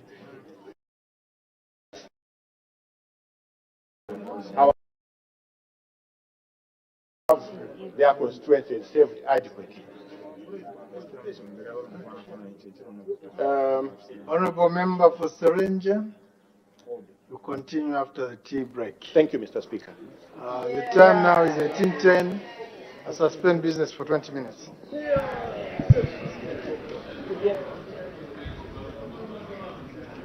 You are watching Parliament TV, and on the floor of the House just before the break was Serenja Member of Parliament, Mr. Maxwell Kabanda, who was adding his voice to the Constitution of Zambia Amendment Bill. This is National Assembly Bill number 10 of 2019. And others that have added their voices are Chiengi Member of Parliament, Given Katuta, Western Province Minister, Mr. Richard Kapita, and Eastern Province Minister, Mr. Makebi Zulu, amongst others. Right, here is an announcement from the Office of the Clerk of the National Assembly, Mrs. Cecilia Sendulukambewe, on the suspension of visitors to the National Assembly of Zambia public galleries. This serves to inform members of the public that in light of the public health emergency of international concern, coronavirus COVID-19, now formally declared a pandemic by the World Health Organization, of Zambia has with immediate effect suspended admittance of visitors to the National Assembly of Zambia public galleries until further notice. This is a precautionary measure aimed at contributing to the national and global efforts to contain the spread of coronavirus COVID-19. Members of public are, however, encouraged to follow the proceedings of the National Assembly on the following platforms: 1. Parliament Radio. 2. Parliament TV on Topstar Channel 5, the National Assembly of Zambia Facebook page, and 4. The Parliament website streaming Parliament Radio on www.parliament.gov.zm. End announcement. And just about now, we'll take a break. We'll be back with some highlights of the business of today on the other side. Keep watching Parliament Television.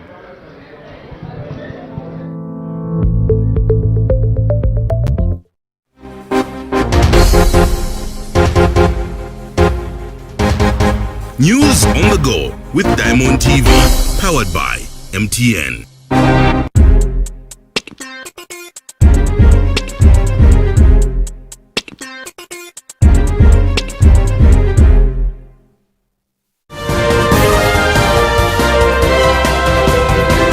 Fruits are disappearing everywhere, and reports reaching us indicate that there's a sudden shortage of fruits on the shelves, markets, and on the streets. Mangoes, pineapples, bananas, guavas, and other fruits have left the shelves here. We don't know what's going on. Tinasakira mafruits, tinasakira yanaenda mafruits kulibe.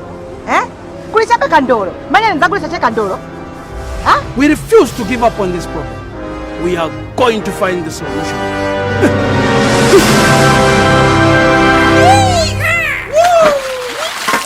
We dance till the sunrise. Happiness and love aboard. Here we find paradise.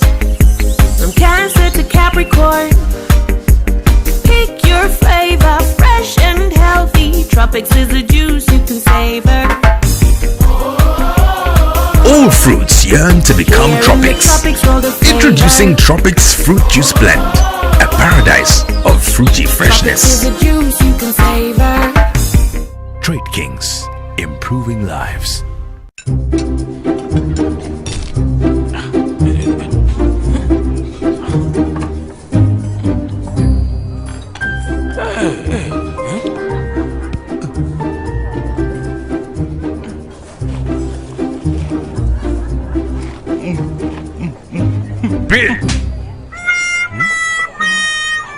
What? Kitchen!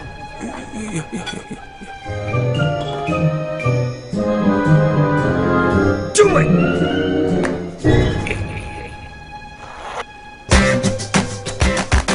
Just one drop of Boom Sparkle Plus with Triple Power formula takes care of everything. One bottle of Boom Sparkle Plus will shine 1,000 dishes.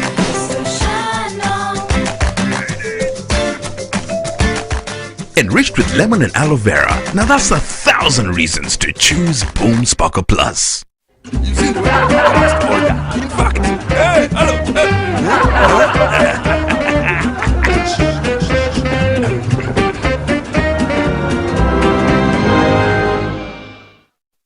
Trade Kings, improving lives.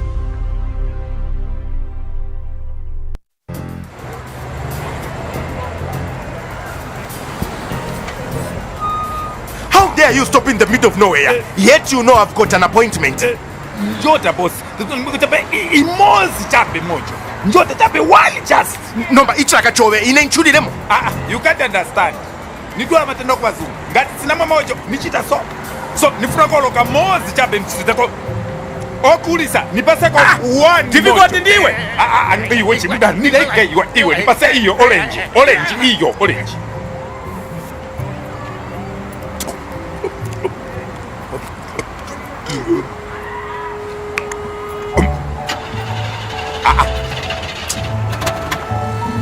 Boss, muliko na chigumu. Budalo, fresh, chumpaga chelo. Na intumpika mojo.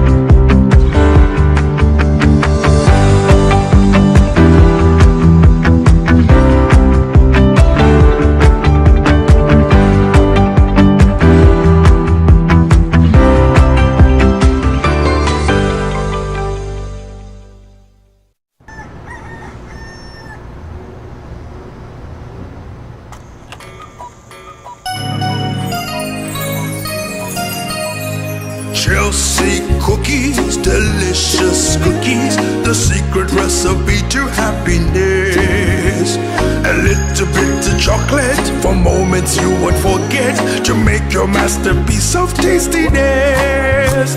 A little bit of butter makes life better for memories to bring you happiness. And for you, Mr. Healthy, I have something nice and OT to keep you going nice and strong. Chelsea cookies, delicious cookies, baking delicious memories. Chelsea cookies, tasty cookies, baking delicious memories.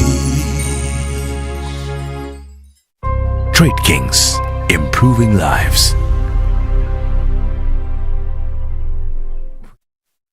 Stay happier with DSTV's 2020. All you have to do is pay for your DSTV subscription and you get up to 42% discount. What's more, you get upgraded to the next package. At once? Just pay for your current package and get upgraded to the next package. With DSTV, even when times are tough, we got you. For you, I can do anything. Now, that's 2020. DSTV, feel every moment. T's and C's apply.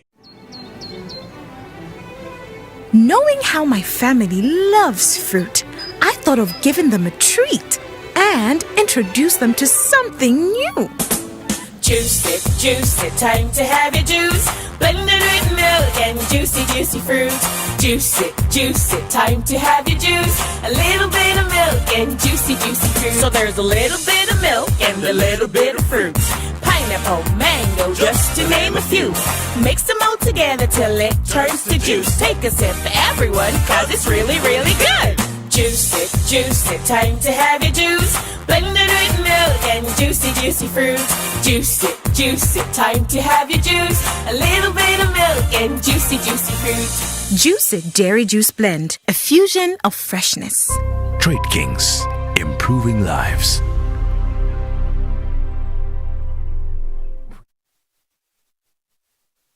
I don't care, I don't care, I don't care.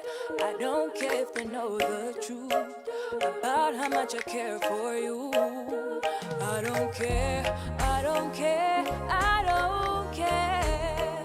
There's nothing I wouldn't do. Show some love to your fabrics with Boom Bubble Plus washing powder with powerful dirt-fighting enzymes and special color protection. Whiter whites and brighter colors. Fabrics love Boom.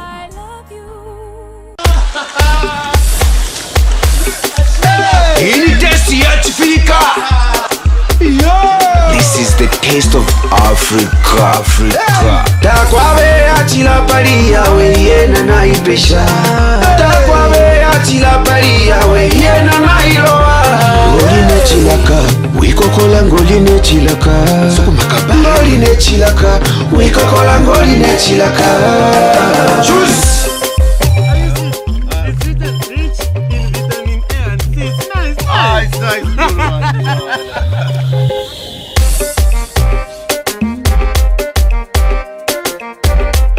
Iwe, tulopiku na pomegranati. Revin Products, 100% juice. High juice. Juice. The taste of Africa. Juicy is manufactured by Revin Zambia Limited of Ndola. Get ready to step it up with GoTV.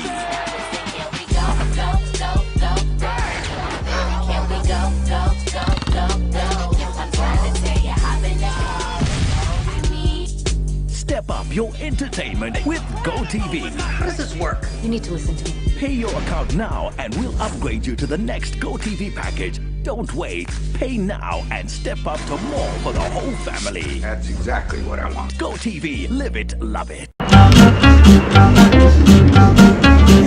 Jones, how's the weather? Rather warm, isn't it? The boys will fix it. Dwayne. It's better, eh? Mufake ni more ice. Ice, fast. It's better, huh? Cold. This is better. Don't be any moments. It's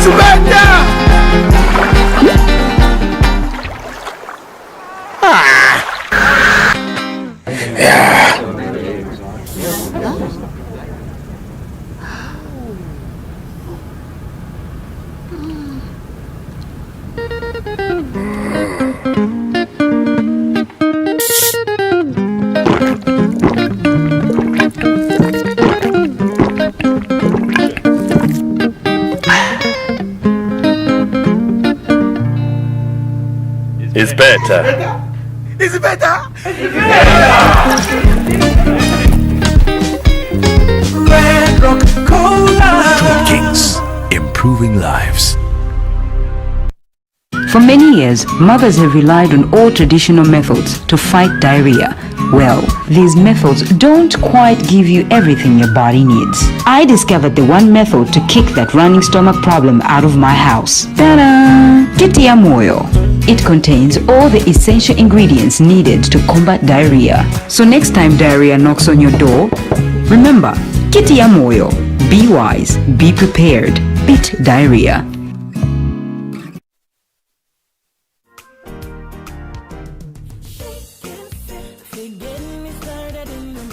For those school lunches, for that much needed break at the office, or just to replenish your energy levels. For that all day, every day soothing refreshment, nothing beats the refreshing fruity milkiness of Shake and Sip Fruity Milk. Shake and Sip, when fresh meets fruity. Trade Kings, improving lives.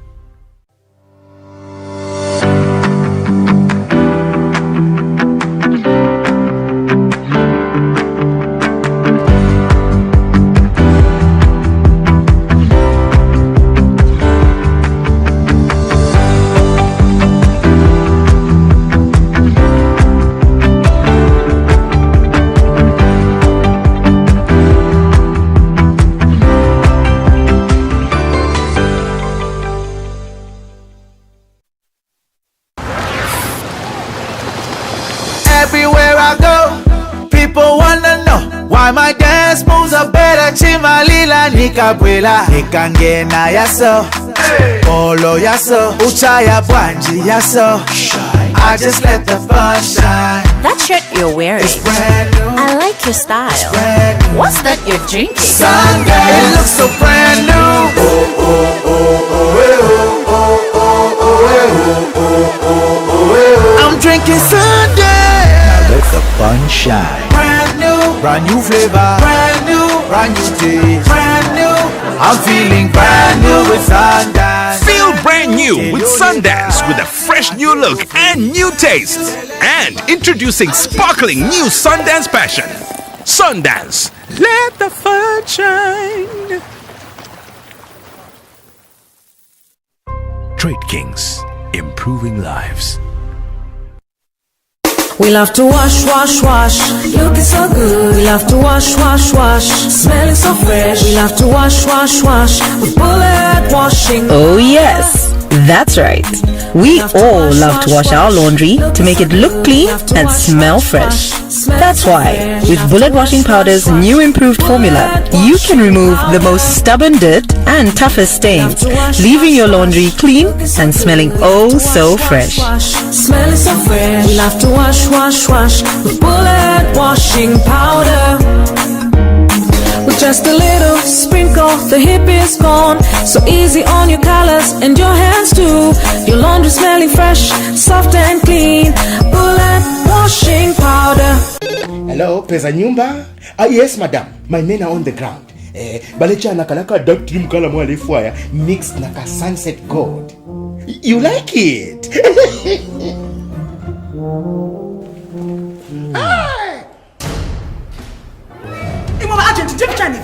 In Kateshi.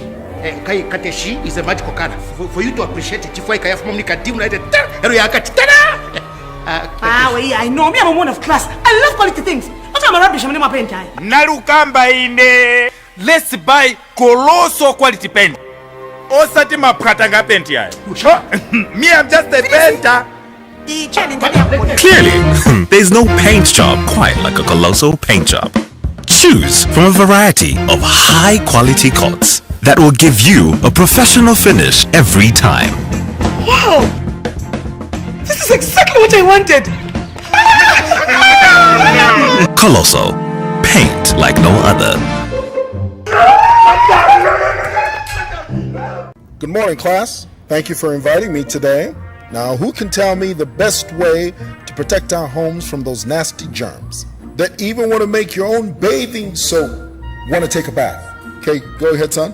At our house, we use Boom Force multi-purpose thick bleach because it's 3 times stronger. While at our house, we've been using X-Bleach like forever. We use it everywhere, all day, every day. Well, Boom Force multi-purpose thick bleach is thick, so it stays longer on the surface and it keeps working all day and every day. So my mom doesn't have to work hard because Boom does all the hard work. Ta-da! Also, Boom thick bleach is locally made, so we play our part in growing the economy. Besides, why fight local germs with a foreign product? Buy local and use Home Advantage. I think we're all moving to your house. Introducing Boom Force multi-purpose thick bleach. Cleans to a sparkle and kills germs all around the house. Boom Force multi-purpose thick bleach. Blast, clean, protect. Trade Kings. Improving lives.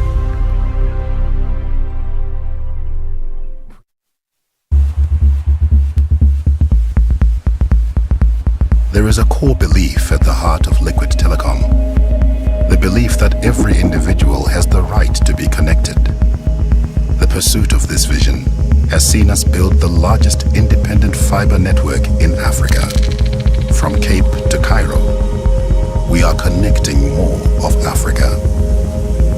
Liquid Telecom, building Africa's digital future.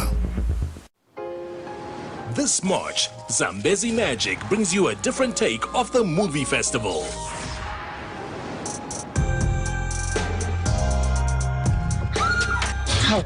Who did this to you, princess? I don't know, Dad. Where insecurities turn into liabilities of love. You've been talking to Butch behind my back. That lead gold diggers to do the extreme. You cut me off. Did you really think you'll continue blackmailing me forever? But they end up doing the forbidden. Get your popcorn ready on Sunday and make it a date with Zambezi Magic. Take it to the max.